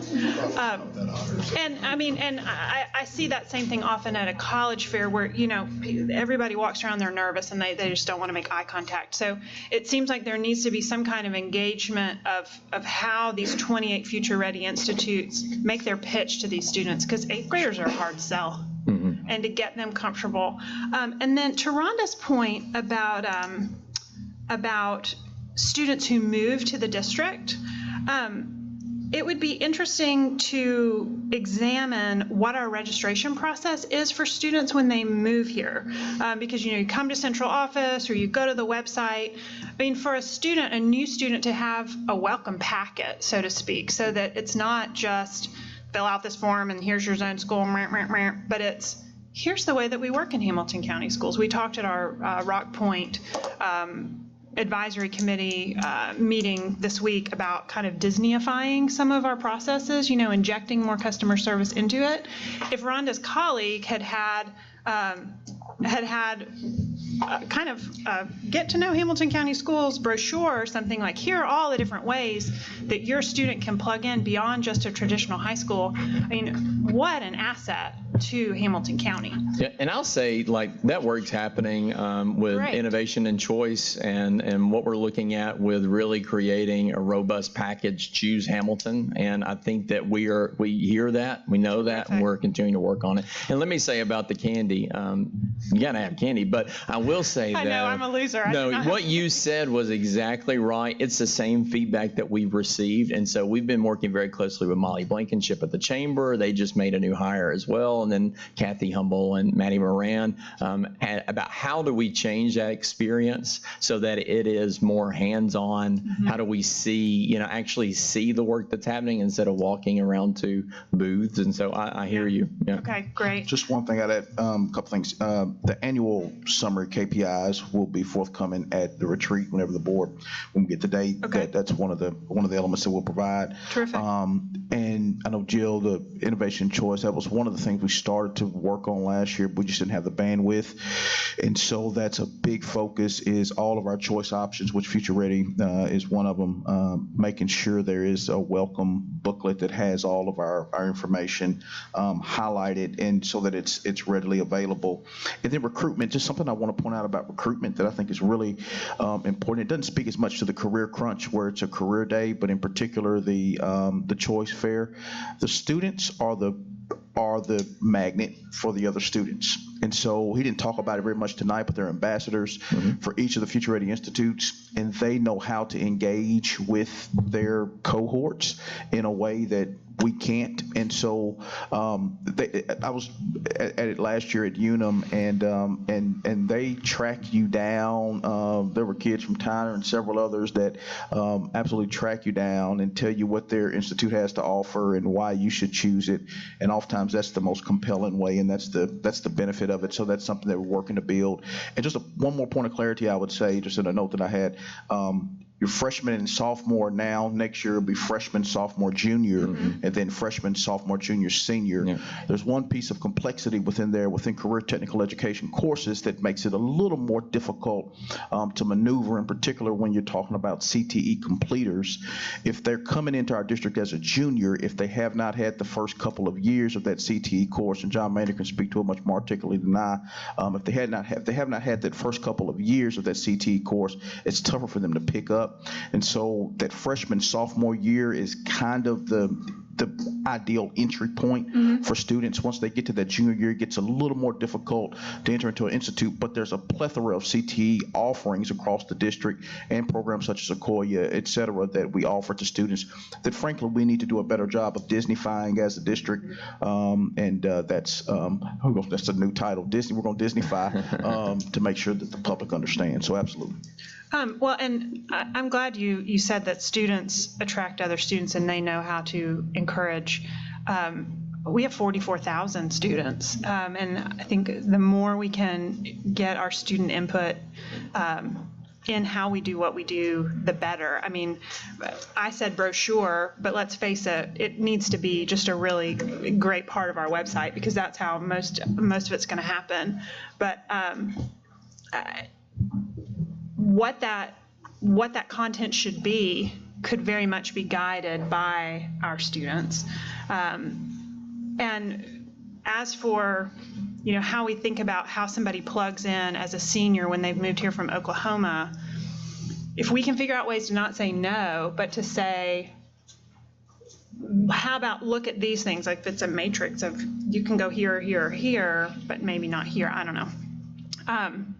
And then finally, one other thing that I've thought a lot about, Joe Smith, as we think about transportation, and I've talked with bus drivers, I've learned that there are some laws that we bump up against that limit our flexibility, and I'm going to work on learning some more about that, because what if that's something that we could advocate for? I mean, I think about vans, and smaller vehicles, and how does the liability work for a church group to organize to transport students in a more formal fashion?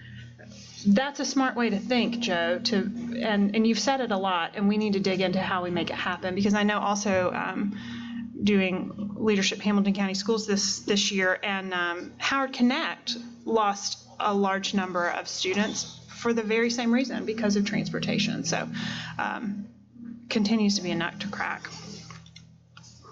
Dr. Highlander. I think it's a great idea. I will say this, a lot of churches and outside groups have declined to participate because of the extreme liability.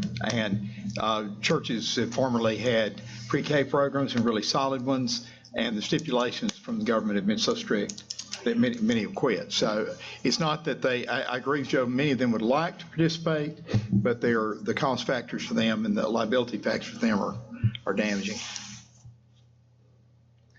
And I'd like to say, Blake, I'm glad to see the ACT prep, the program's expanding, because I do know they had great success with Tyner last year on that, those Saturday institutes. One thing I'd also like to say is I am very encouraged by all the work that is going on here. I had an opportunity a year ago to gain some experience, more experience into this area than I had typically had, and just was into some research around this. And one of the cool things I found, and I know it's not going to be a surprise to others, but when you started talking about, what do those numbers start to look like as they get to the end of these programs? Are they graduating at a higher rate, or is their academic performance improved? The research across the nation says that students who are involved in career and technical education,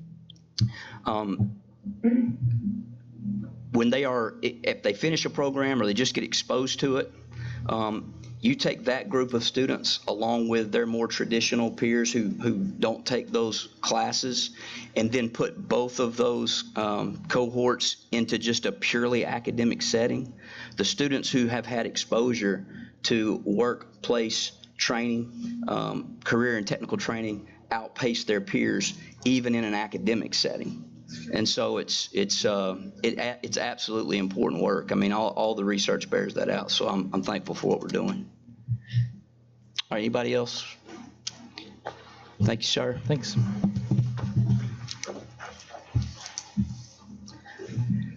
All right, next is our consent agenda. Do I have a motion to approve?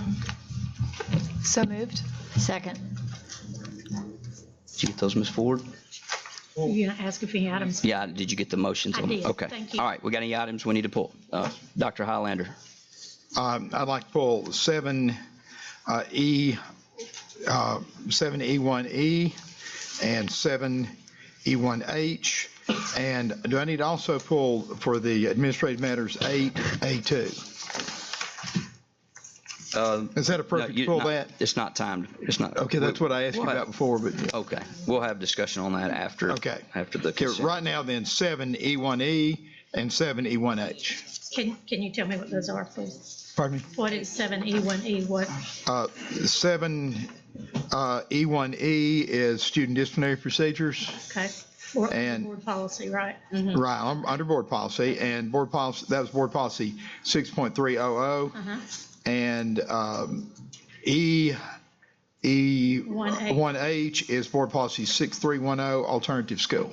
Okay, thank you. Thank you. Mrs. Lennon. Oh, sorry, Mrs. Thurman. I would like to pull E1D, please. Can you tell me what that is? I'm sorry, that's Code of Behavior and Discipline. Okay. Dr. Highlander, Why don't we can go in sequential order and let Ms. Thurman do D first if she'd like to. all right, any other items? Okay, let's go ahead and vote, Ms. Ford.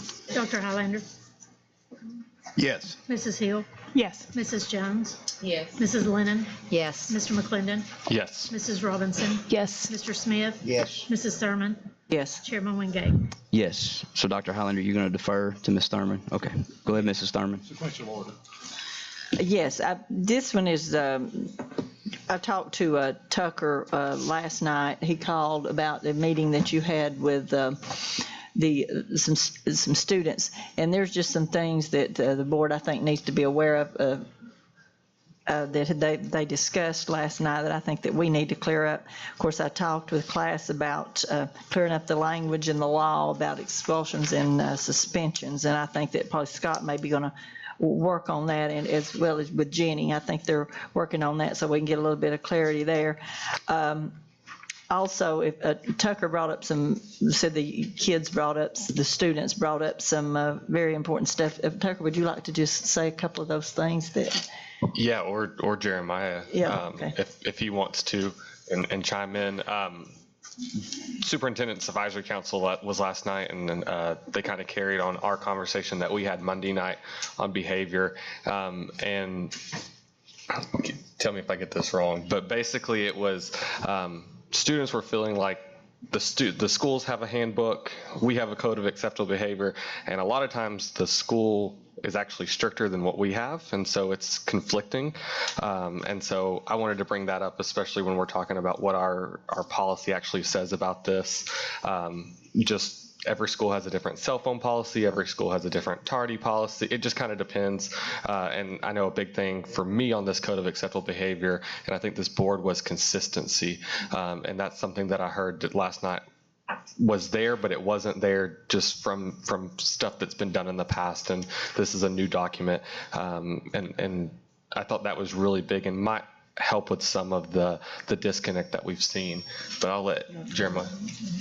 Going off what you were saying, Mr. McClendon, is one of the biggest things we're saying about how strict, about how strict some schools were. They were saying how they feel like less rules can result in better environments, or even being rewarded for even saluting or going by the rules that y'all have put forth.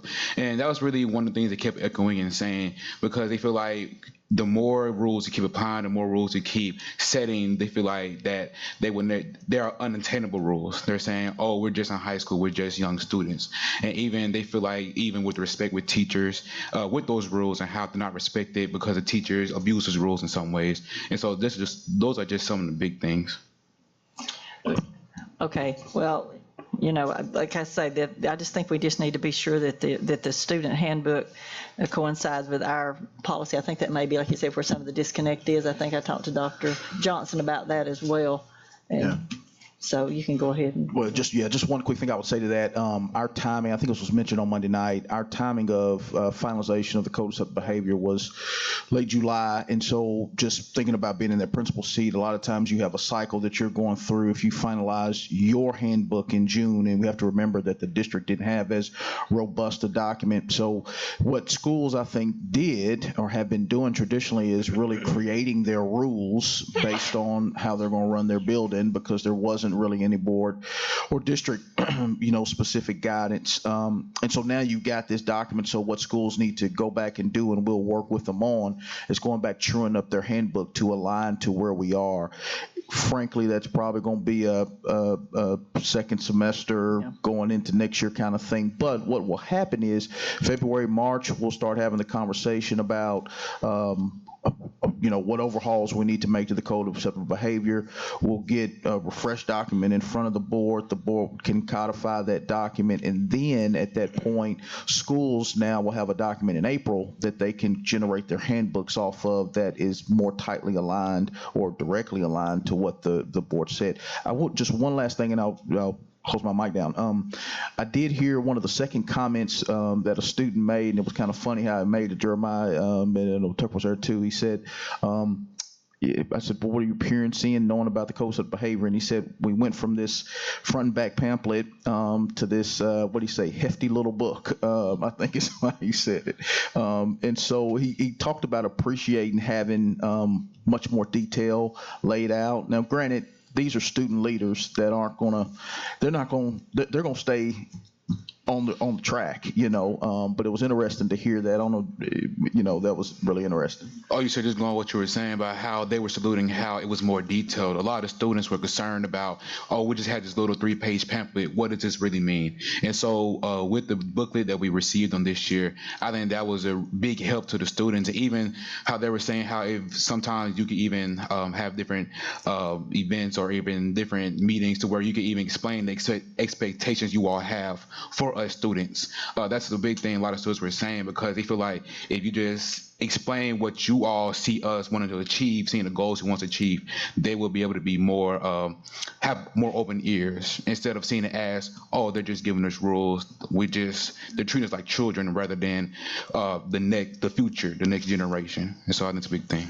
Yeah, and also Tucker and I talked last night too about maybe during orientation for some of the schools, just hit the big 5 just for parents, like the cell phones, vaping, just whatever tardies, things that parents need to know. Just hit the big 5 and say there's more details in this, but here's the big 5, and we want you to know before your kids get how to get in trouble the first week. We want you to know these are the rules. And I think, like you said, a lot of times it's because maybe they don't understand and don't know. Cell phones is one of the biggest that I think that we really are going to have to really deal with. And so, but anyway, all this policy is just saying that we have the code of acceptable behavior and to review it and to go by it. So it's not really a change in the policy. I just wanted to have that discussion. Thank you. Mrs. Robinson.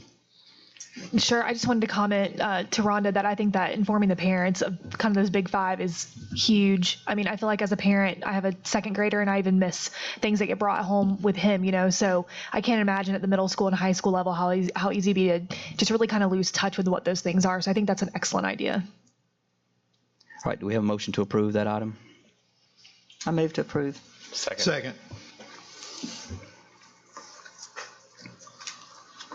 Dr. Highlander.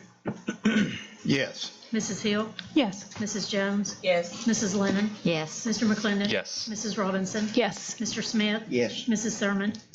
Yes. Chairman Wingate. Yes. Dr. Highlander. Thank you. In our workshop Monday, Dr. Johnson made a statement I thought was very true. He said 95% of our children, even in the challenged schools, are wanting to do well. And I agree with that.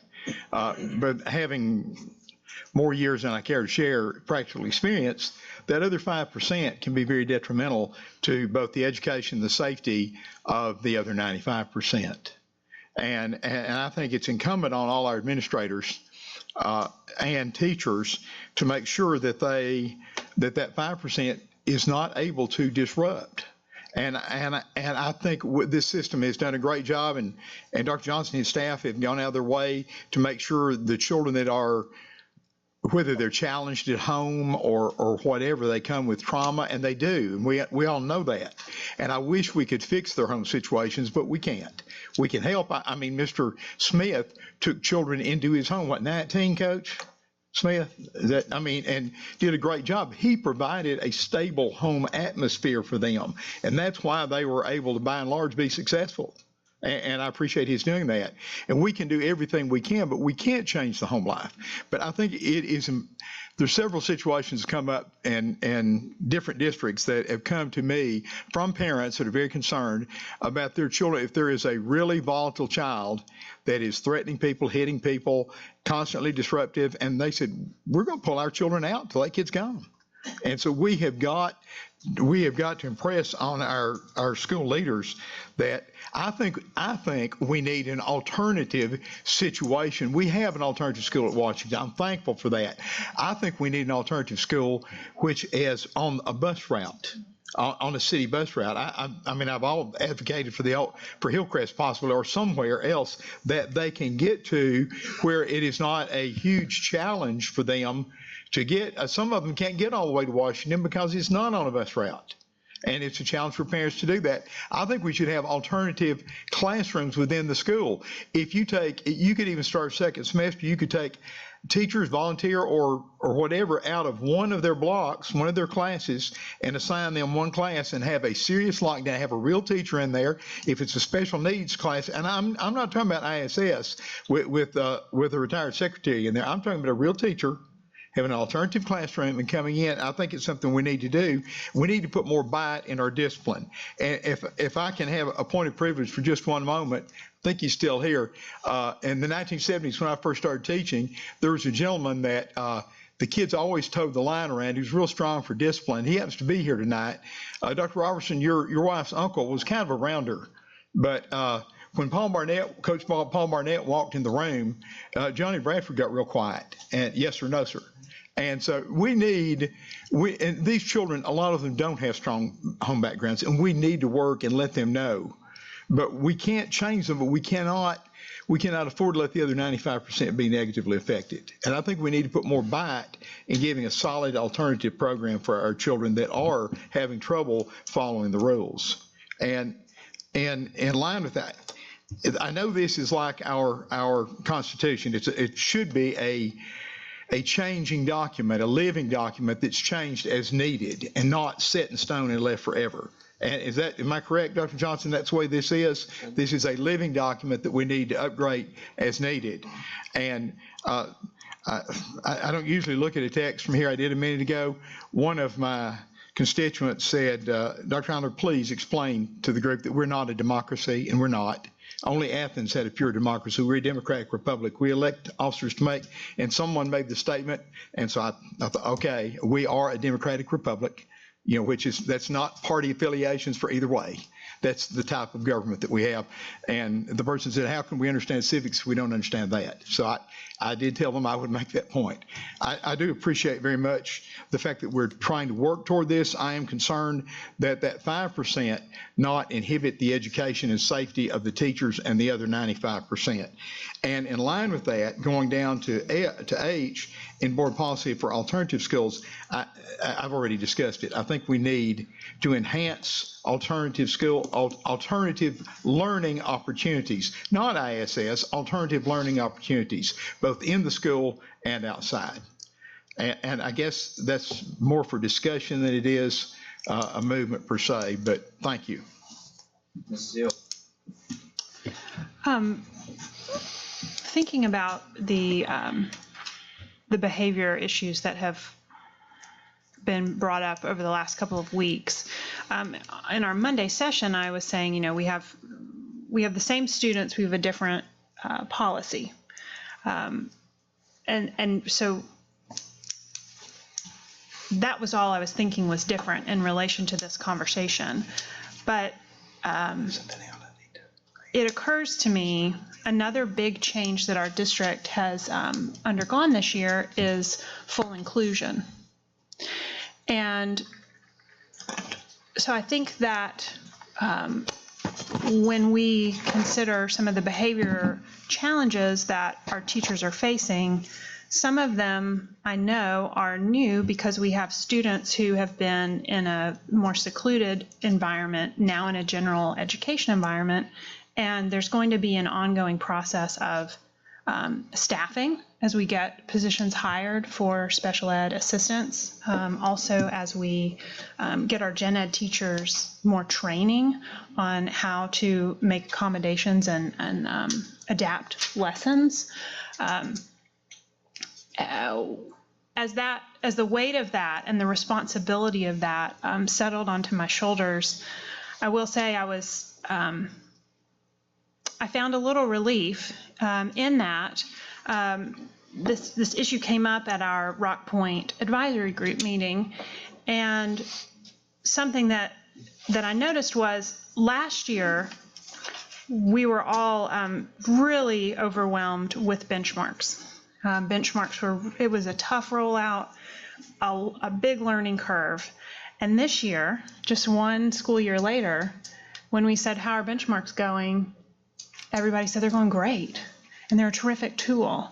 And so as a leader in this system, it encouraged me because I saw that this leadership team and our central office team and our school level team, they're able to polish off those rough edges as time goes on. And so right now, I know we've got teachers that are really struggling with inclusion, and we've got students who are figuring out new ways to be in classrooms, but I believe that we will make progress toward that goal. And in the same way with getting the rough edges off of this discipline and the alternative classrooms, certainly a very complicated issue, but I do applaud Dr. Johnson and the team for just continuing to make forward progress even on in difficult situations. Mrs. Robinson. Sure.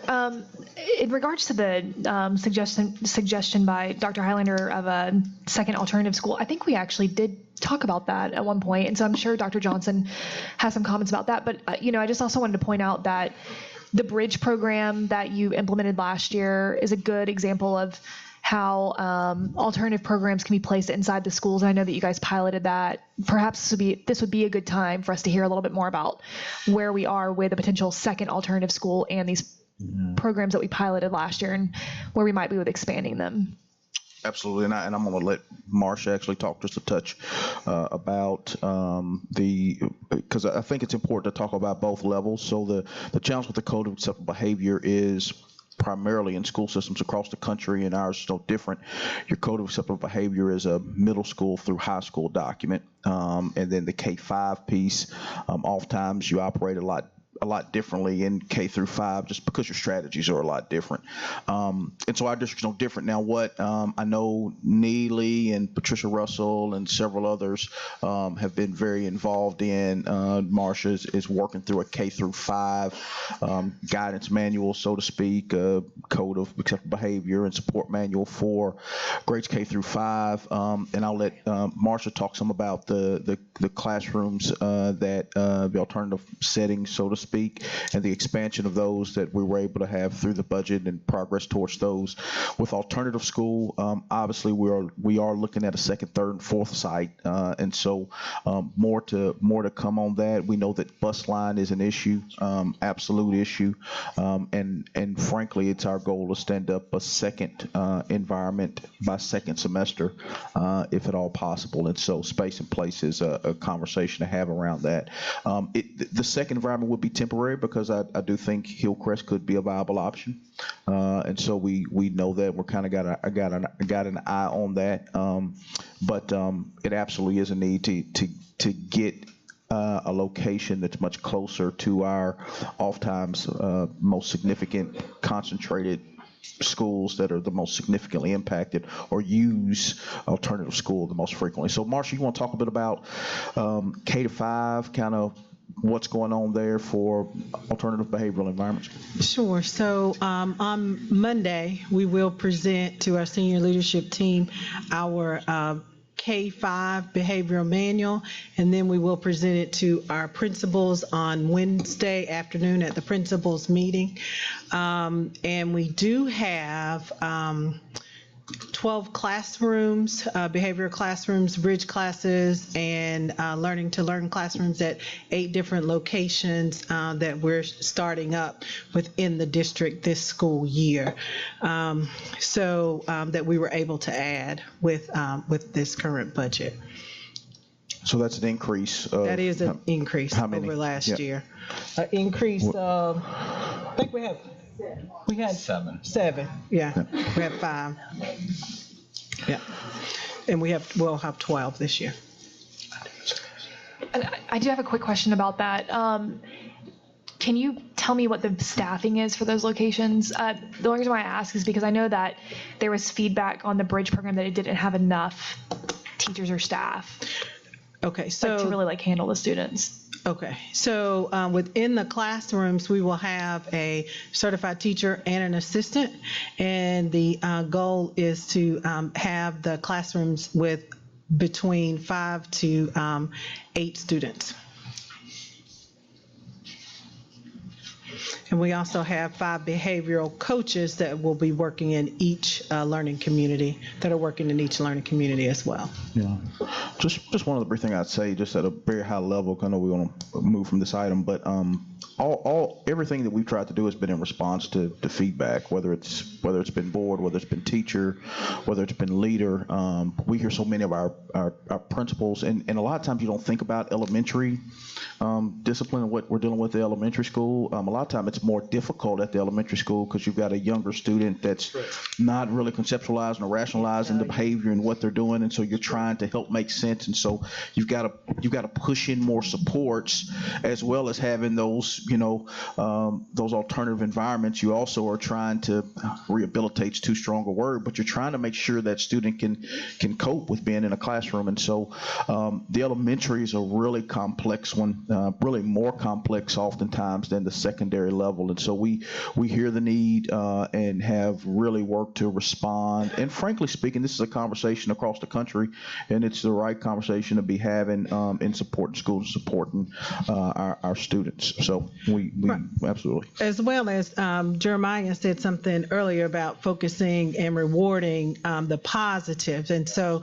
we do have 2 lead counselors, and that will be their main focus, is to work with our positive behavior interventions this year and moving forward, so that we get those programs in all schools. And I think we just had 2 schools announced. In fact, both of them have been your district, Tiffany. They were Clifton Hills Elementary and Howard, and the Howard School, that were model positive behavior intervention schools.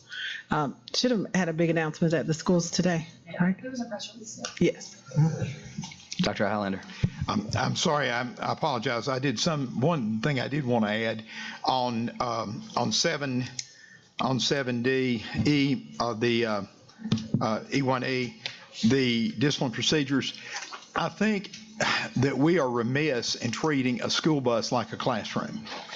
And I don't even want to mention the name. We've had a horrible tragedy no one even likes to think about, but we don't want to have any more. And I've driven a school bus, and I still carry a license.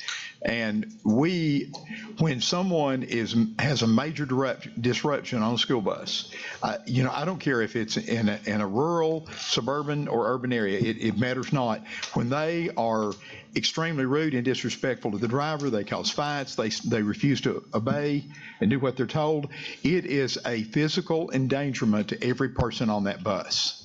And I mean, I have pulled a group over and threatened when I was driving. I said, "You 3 young men come up here." They said no. I said, "Oh yes, or I'm going straight to the sheriff's department. You will be left there, and your parents will pick you up at the sheriff's department." And they came up and did it. But a lot of drivers may not know how to do that. But I'm saying if it is so serious that the driver and the principal together say it's an endangerment, I think they need no more than 1 morning, and they get 5 days off. Then after that, I think they lose that privilege. It's not a right to ride the bus. It's a privilege.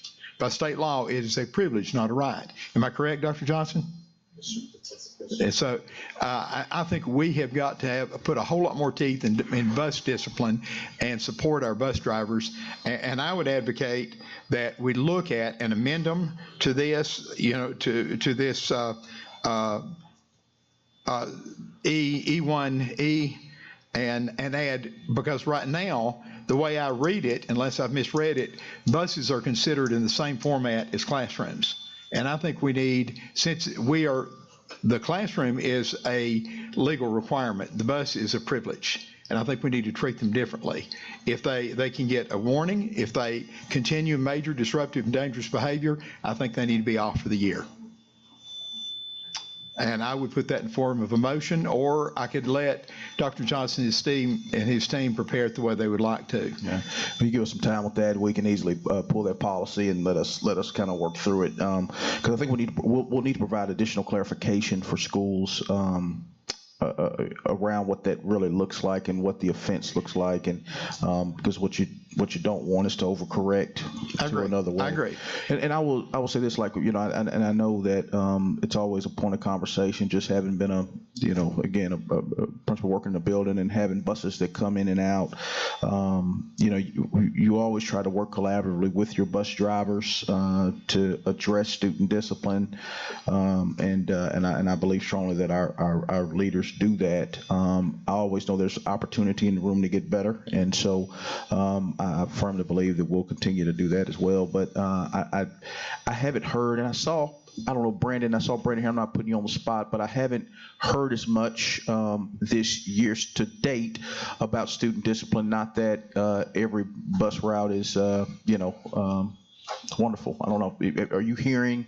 We're having some issues, Dr. Johnson. It's not as bad as some school years. We are having some issues, and the administrators are doing a great job working with myself and David and handling that.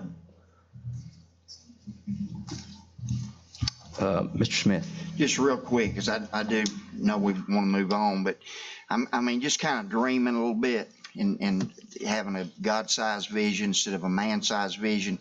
What if we had that alternative school wherever it's at, and it was a one-stop shopping center? And what I mean by that is we got social workers coming to us. We got pediatricians coming to us. We got behavior specialists coming to us. And we've got partners, like we just built 12 partners in the last 2 years. We've got physicians and nurses and all these people that want to partner with us to deliver some of those services at that alternative school for these kids who need the services. I got a 17-year-old living with me right now. This morning before school, he said, "Mr. Joe, I got a toothache." I said, "Okay, we'll get you a dentist." "Who's your dentist?" He thought for a minute. "I don't have one." "Well, when's the last time you've been to the dentist?" "I don't think I've ever been to the dentist." 17 years old. How does that happen? So to provide a lot of those kind of needs that these angry, acting out students need, just the simple things that we all take for granted. And I don't think it's the government's role to pay for all that stuff. It's just not. It's the family's role, but the family ain't going to do it. They've demonstrated that. So then what are we going to do about it? How can we help? That might be a way, to be able to build coalitions to come to that alternative school and wrap those kids with services in that education environment. I believe that's something that our funders would get behind. I just do. Thank you. Mrs. Hill. That's a good point. Joe, I love the fact that God-sized idea emphasizes the fact that those children matter, that they are cherished, that it's not a place where we send children that have been deemed throwaway, that instead it's about Jeremiah said we are educating the future, and to give a child more hope. I think you may have found your real calling on why you're on this board, sir. That's a pretty special night. All right, so we're saying we're going to pull item E there? right? The language around with that? Dr. Okay. Johnson's promise that we're going to look at that and evaluate, then we'll, and thank you, Dr. Johnson, for saying that you would have the administrators look at that and try to revamp that and make an amendment to it. Thank you. So then we're left with item H there. Do we have a motion to approve that? So moved. So moved. Approved. Second. You got it. Okay, Ms. Ford. Dr. Highlander. Yes. Mrs. Hill. Yes. Mrs. Jones. Yes. Mrs. Lennon. Yes. Mr. McClendon. Yes. Mrs. Robinson. Yes. Mr. Smith. Yes. Mrs. Thurman. Yes. Chairman Wingate. Yes. All right, that moves us to our business matters here. Mr. Fogelman, do you want to address each one of these? Yes, the first one we have on the agenda is the request for approval of a new position, purchase card administrator. As we discussed in the agenda review, this position will be responsible for ensuring compliance of our purchase card program. Okay, do we have a motion to approve? So moved. Second. Second. Ms. Thurman. Yes, just want to clear up for everyone's information. We know this because we talked about it Monday night, but this is actually, even though it's a new position, it's not new money. It's just taking someone that's in your office and giving them that job title. I just want people to understand what that is. Thank you. All right, Mrs. Ford. Dr. Highlander. Yes. Mrs. Hill. Yes. Mrs. Jones. Yes. Mrs. Lennon. Yes. Mr. McClendon. Yes. Mrs. Robinson. Yes. Mr. Smith. Yes. Mrs. Thurman. Yes. Chairman Wingate. Yes. Okay, Mr. Fogelman, the student security officer. Before you, you also have a request for a new position. Student security officer, it's like it is a new position. It'll work with our school district law enforcement personnel as kind of a coordination point of contact role. We're using this position will be created and funded by unfilled SRO positions. Okay, do we have a motion? Move to approve. Second.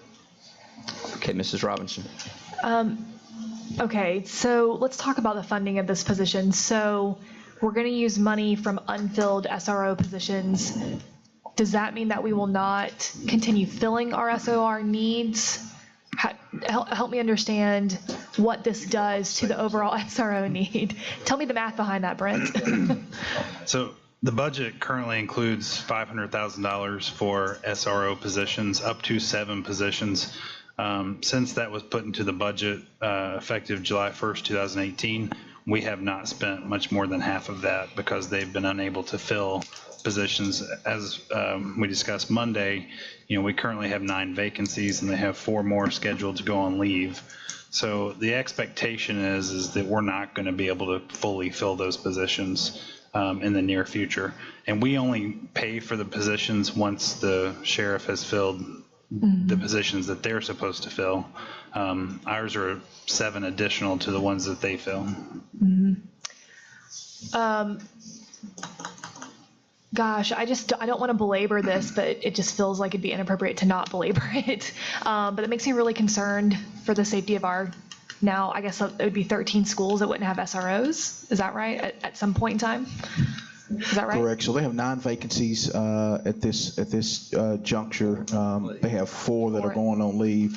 One of the other things that's later on in the agenda is we've been working hand in hand with the Sheriff Department to propose a sign-on bonus to try to entice some school resource officers to come aboard. They're experiencing the same hiring challenges that I think many agencies are, and so that's. Well, and there's no doubt a wage war right now, right? Like it's hard to find talent because the fact that you can probably go somewhere else and make more money in every industry in every field. So that's not surprising. I do support this position being added. I do think it's really important, and I think that we're sending the right message to our community by putting this position in place. It feels a little counterproductive to me, though, to not have those SRO positions filled. But certainly there are pros and cons of having this position, not having them filled. Hopefully, we will get them filled. And gosh, I hope maybe as a board we need to start helping recruit these people. So I think it's the same thing. Thank you. Go ahead. Mrs. Thurman. Yes, I kind of share some of the same sentiments as Tiffany. It just doesn't feel quite right. I tell you, I was looking over this, and all I see is a whole lot more paperwork for the SRO officers we have, and I'd hate for any more of them to quit because they're getting even more bogged down with a lot of things that I see in here, a lot more meetings, a lot more paperwork, somebody else breathing down their neck. I'm just not seeing that this is going to help recruit any SRO officers. That's the problem that I have with this, just adding another administrator to the mix. I mean, we've managed for years to have SRO officers. I know some of these things I see, I know people in the central office are already doing, like for the implementation of Safe Schools grant and all. I mean, we're already doing all of that. Somebody in the central office is doing that. You get command for HCS anonymous tip line. I mean, we already have somebody doing that. We're going to be taking some work off of somebody else. I mean, somebody else is going to get a pay cut because that was already part of their job description. But, these are the kind of things I see. I just see a whole lot more work for the SRO officers we have, and I just don't want to run any more of them off. Just one point of clarification. All great points, and the officer opportunity to clarify this role. So you all know that that seat over there to my left has been vacant now for about 2 months, and so I've had the privilege of becoming much more intimate. I spend a lot of time and get a lot of texts from Brandon and other folks in operations. But as I've had the privilege of having that time, which I really have valued, I like you, Brandon, which I really have valued. It's also allowed me to really get close to the operation and what's going on and hear really closely from people. So you all know Tim Harper has been our safety officer. Tim Harper deals with OSHA. He deals with the fire marshal. He deals with, I mean, you name it.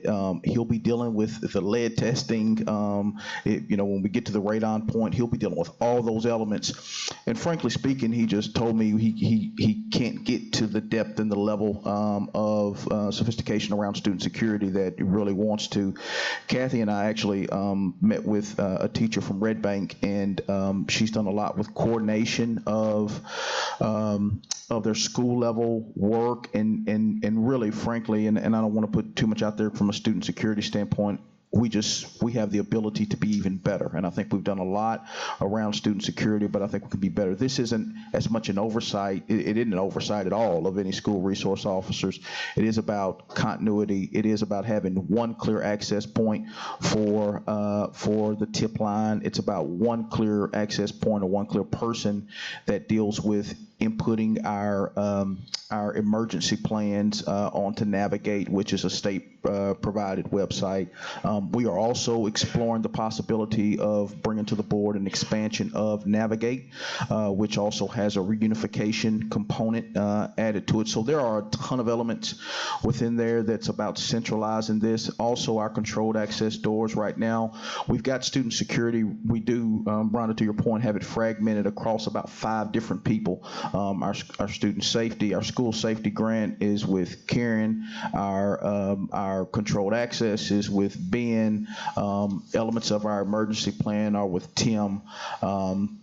Tip lines are spread across executive directors, and we need to centralize student security. We need to accelerate the intensity even more so than we have around making sure that our schools are safe. The other thing that this role would do, and again, I don't want to get too much, and I know cameras are rolling, and Megan, I'm going to ask for a mindfulness here, but a lot of our facilities, our students go outside, and they have to go outside because that's the way they're constructed, and you all know that tragedies have happened, and so what we also want this to be really a legal professional, a security professional that understands and can work with schools on routes as they transport kids, not transport, but as kids move to and fro in and out of buildings, to help schools think through that. So it really is about taking what we have and centralizing it and really being in the field and support, and then also being a conduit for the sheriff's department and helping think through. So again, that's the purpose or intent of the role, and it's a gap that I had the privilege to see, and unfortunately, there's funding there to be able to pull it off. So that was the impetus behind the development. Well, there's no amount that doesn't have a salary listed here, and if it pays a lot more than an SRO officer, we may very well lose another SRO officer that applies for this job. Another problem. We've done, this position exists in a couple other districts, and we've looked, and average salary on this job will be somewhere between $55,000 and $70,000. Dr. Highlander. Okay, thank you. That was one of my questions, 55 to 70, and that's coming from money left over from the 13 unfilled positions for the rest of the year, correct? Correct. Okay, what happens next year? Are we going to drop it when we don't have, if we have 13 filled positions? Are we going to drop that program next year? Or how are we going to fund it next year? There's always everything is droppable. It all depends on revenue, right? So so we'll look at revenue. I would like to think when we talk about student security, it's probably not one of the first things we're going to look and put on the block, but everything is. Okay, I was just curious. When we stay, well, we've got the extra money, but I'm just making a point. We don't have it year to year. Then we got to find it somewhere next year. And I would say everything's a choice from year to year in a budget. We are continuing to realize cost savings as we do things through procurement, like centralize our copier contract, implement the P-card program, and those types of things do generate savings throughout the budget. We have to evaluate each year. Right. I just want to make a point that we will have to find the money for it. If we do this, and I'm not saying we should or should not, but if we do it, then we should realize that next year we're going to have to find the money. Right. And secondly, we said something about this person would be filling in on schools that did not have SROs. I think it was mentioned in the workshop. Would be visiting the schools and. Well, so they're really two different. I don't want to mix the two. They're really two different things. You got SROs, which is a different item that will come. This person would work with really Captain Shepard and that team. And obviously, if we got into a situation, obviously anybody here, including myself, goes to a school to support in any way needed. So this isn't a fill-in necessarily for SROs at all. Will this person be a licensed officer that will be able to carry a weapon? Well, we hadn't got to the carry a weapon part, but ideally, I don't see this person as much carrying a weapon. I do see this person being somebody that has law enforcement experience and is thinking through that way and can really help us become even tighter. Yeah, we've had some tragedies all across the country, and if the person's coming in, I would personally like to see a licensed officer that could go in on short notice and be a backup safety person. If we don't have an SRO there, I think, I certainly hope and pray that never happens in Hamilton County, but we need to be prepared for that outcome. I hope and pray it doesn't. So the qualifications we don't really have the qualifications yet. One thing I would mention, Dr. Highlander, I think we would need to talk to the sheriff's office about whether or not we can employ a post-certified officer and keep them properly licensed. He would have to have an alignment, I would assume, with the sheriff's department. Yeah. We'd have to carry a commission through them. And now, Captain Shepard is our contact person now. Is that correct? That's correct. So he's basically fulfilling that role right now. He is. I talked to the sheriff and Chief Garrett about this both on Monday, and actually Chief Garrett and the sheriff were both extremely supportive of the thought. And Chief Garrett mentioned he thought it was something the district should have had several years ago, and talked about also. I left an important component out there. You also have the emergency management piece, and this person would be the go-to for emergency management. And so. They were both extremely supportive of the thought and idea, and thought it was much needed. I think we want to clarify though. Captain Shepard supervises the SROs. This job has no supervisory responsibilities or oversight over the SROs. I didn't think it did. And you said we didn't know the qualifications, but it's in the job description, the qualifications for the person. That's what I asked for. Okay, well, they're on page 2 of the job description. All right, Mrs. Jones. My computer shut down. That's just telling you. I was just going to ask, we're going to look into like a retired officer or something of that nature, but never mind. It's kind of went down that path already. That's exactly what we like to have. Mrs. Lennon. I'm just real excited about this. If you take a minute to read it, I think every single school needs to have this because safety is one of the most important things we can provide for all our children in Hamilton County. They have to be safe, and we cannot wait until something bad to happen. We have to prepare for it, and I think that having somebody make sure that there's a safety plan in every single school, a reunification plan, that every teacher knows exactly what they're going to be doing when something happens, that all the principals know, what that plan looks like, what it feels like, what it tastes like. And right now we don't have that. And I think that if you have somebody responsible for that, it's going to help the principals, it's going to help the teachers, it's going to help the substitutes, every person in that building. So I'm really excited that this is going to happen. So thank you, Keith. Thank you, Dr. Johnson. I think that it's going to make our kids safe, and basically that's what we have to have. So, Mrs. Thurman. Yes, we do have these safety things. That's what principals do. They run their building.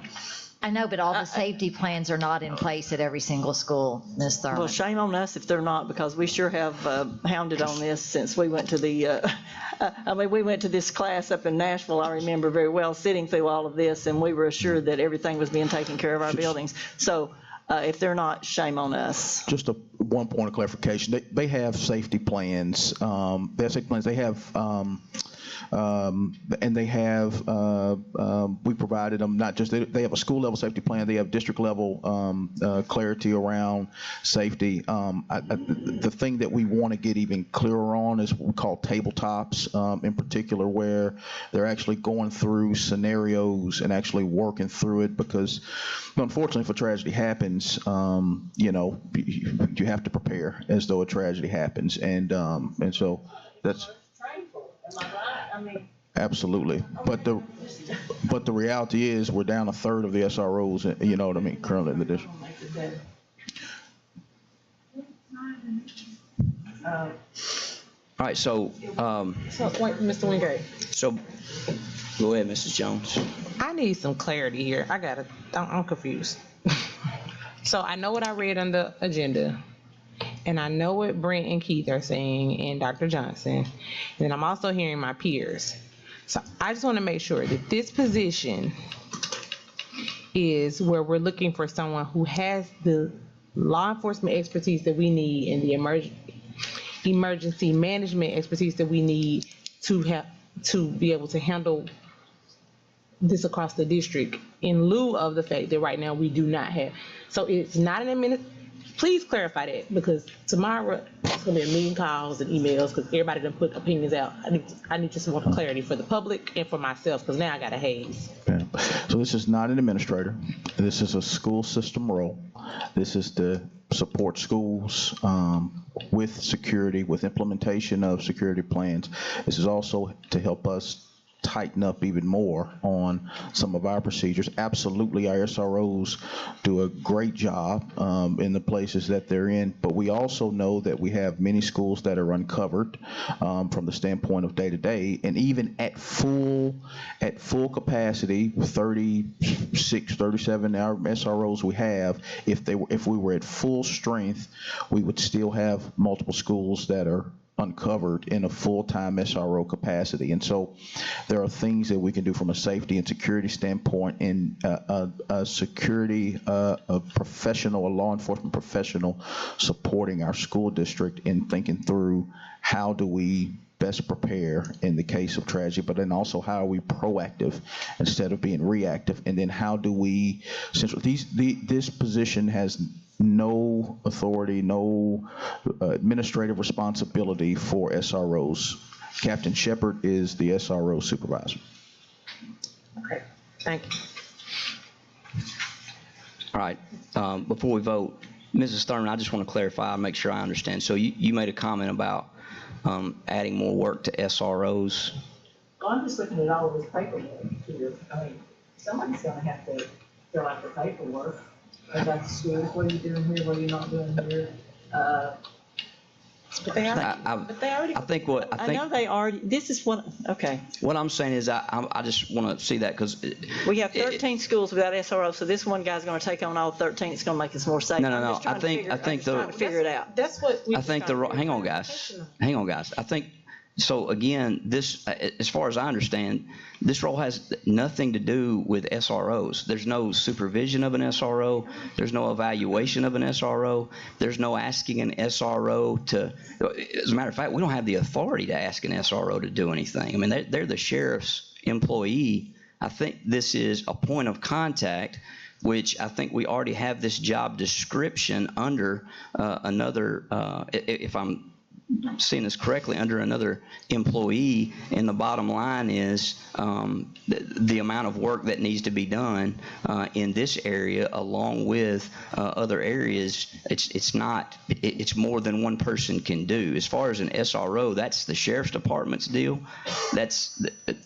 I mean, unless I'm missing something here, I'm just trying to figure out how this has anything to do with an SRO. It doesn't have anything to do with an SRO. Okay. Am I right? Okay, we'll see. All right, I think we're ready. Dr. Highlander. Yes. Give them all this information. Mrs. Hill. Yes. Mrs. Jones. Yes. Mrs. Lennon. Yes. Mr. McClendon. Yes. Mrs. Robinson. Yes. Mr. Smith. Yes. Mrs. Thurman. No. Chairman Wingate. Yes. All right, so that brings us to the Garber Sewer easement. Anybody be addressing that? Absolutely. This is for the development around Garber. Justin is evaluated and doesn't see any future impact as far as development or growth of our school district, but this would allow them to continue to develop that area. Do I have a motion? So moved. Second. Okay, any discussion on this item? Okay, Mrs. Ford? Dr. Highlander. Yes. Mrs. Hill. Yes. Mrs. Jones. Yes. Mrs. Lennon. Yes. Mr. McClendon. Yes. Mrs. Robinson. Yes. Mr. Smith. Yes. Mrs. Thurman. Yes. Chairman Wingate. Yes. Okay, next we have some board policies that are first read. I think we covered that on Monday night, so unless anyone has anything they want to add to that discussion, or Dr. Towns-Edwards, if you have anything. Yep. Okay. So that will move us to the school resource officer recruiting bonuses. Mr. Goldberg. So as Dr. Johnson mentioned Monday night, this is something that was discussed with the sheriff's office and for us to offer a recruiting bonus to try to help fill some of these SRO positions. I talked to Scott Bennett about whether or not we would need to amend the current contract between the Board of Education and the sheriff's office, and he told me we did not need to do that. That the current contract we have in place can handle this payment. This is simply to request permission to use up to $20,000 of those funds toward recruiting bonuses, which were originally approved for salaries and benefits, not bonuses per se. Okay, do we have a motion to approve? So moved. Second. Okay, we have any discussion there? Dr. Highlander and then Mr. McClendon. This is, again, from the funding that is available because of the unfilled positions. And the sheriff is all on board and okay with our doing this, and our legal staff's on. Yes, we need them. Now, I did have one other question. Are we primarily recruiting from within the sheriff's department or any police officer anywhere for this $2,000? Well, we won't recruit them. The sheriff's department will recruit them. So it's just the ability to be able to use the funds as an incentive. So we would turn the funding over to the sheriff to use as he recruited someone. To clarify, yeah, they would actually invoice us for it. So the sheriff would pay the recruiting bonus just like they pay the salary and benefits, and we would not be responsible for paying anything until we are invoiced because it has been incurred by the sheriff's department. Hey, great concept. If we can get our safety positions filled, I'm all for it. Mr. McClendon. I'm all for it. I want to go back to something on Monday, just to yeah, thank you. I cannot speak. It's been a long day. I really want us to look at using off-duty police officers right now while we have this. And if, it's $40 for a city cop, a $40 for an hour for a sheriff's. If we need to boost that up to $50 or $60 an hour to recruit that, I think we have to have someone at these schools. The amount, I don't even like saying the number just for safety reasons, but the amount we have open right now is just, it's kind of scary to think that our schools are not being protected like they should be. So looking at using the off-duty police officers as their extra jobs to come in, and if we can't recruit them at $40, do we $50, $60 an hour to make sure those schools are covered? I just wanted to throw that in. It kind of went in with an extra bonus, but hopefully we can go ahead in this bonus. We'll get those positions filled. Mr. Robinson? Yeah, well, hey, Tucker, that's a good idea. I do know that now you have to go to the city in order to hire off. Okay, so you already know that. Did you discuss that on Monday? Yeah, I did. Got it. Okay, is that even possible? Because I thought at one point we were trying to work with the city of Chattanooga, but we maybe did or did not make progress on that. Yeah, so the reality is the city has got a ton of vacancies as well. Okay. And so I'm going to talk to the sheriff on Monday. Both agencies, it's a hiring challenge, and so both agencies, I believe, are working to fill their roles, and both agencies are my understanding, and again, I'm not the expert there, it's just from, me getting the conversation from sheriff, are the officers are already extending themselves quite a bit beyond their time, and they're already doing the overtime and the other options to work as well. So we absolutely will continue to explore it. And I'll ask the question about being able to go above what the current hourly pay is. I don't know if there's union conversation or something that could get in the way. We'll ask that question and see if there's the ability to do that. I'll ask the director. Real briefly. You done, Mr. Robbins? Ms. Hill?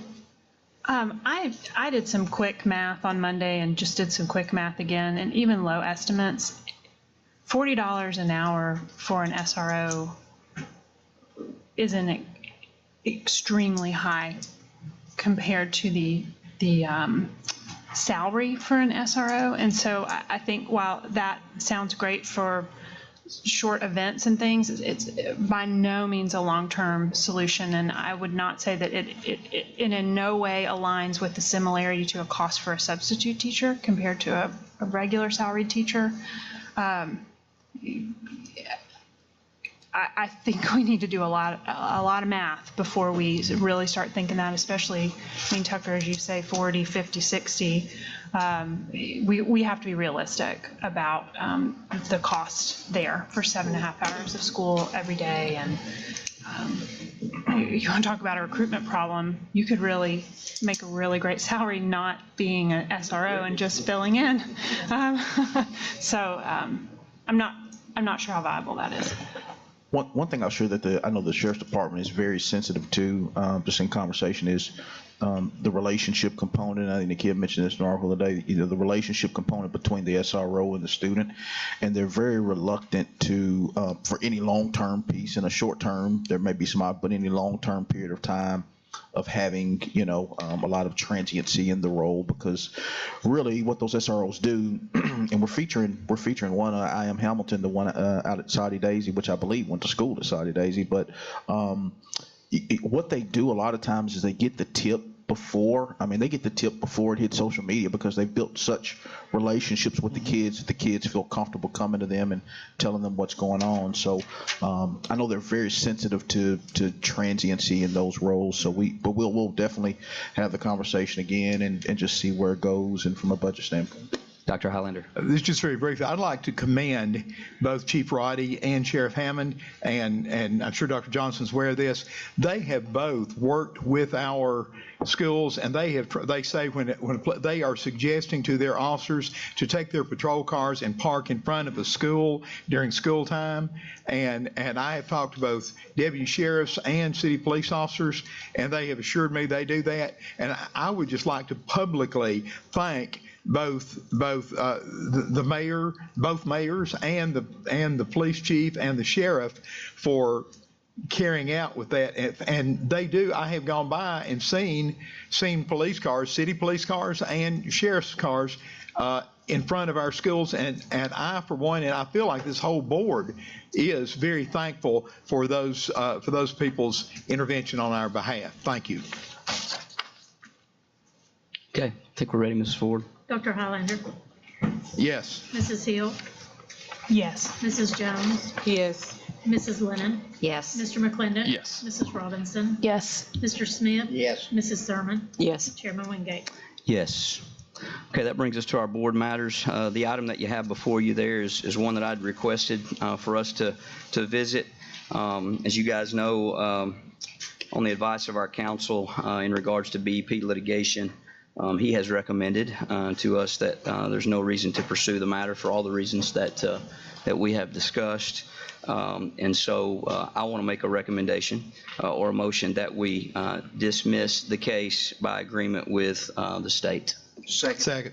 Okay. Sorry, who was? Mr. Smith. Mrs. Smith. Smith. Thank you. Do we have any discussion on that? Sure. I just want to add the comment that, this is something that certainly this board and previous boards have had in play for a long time. And I think that, this is a good time to maybe start fresh and start really thinking differently about how we work with the state legislation on this topic.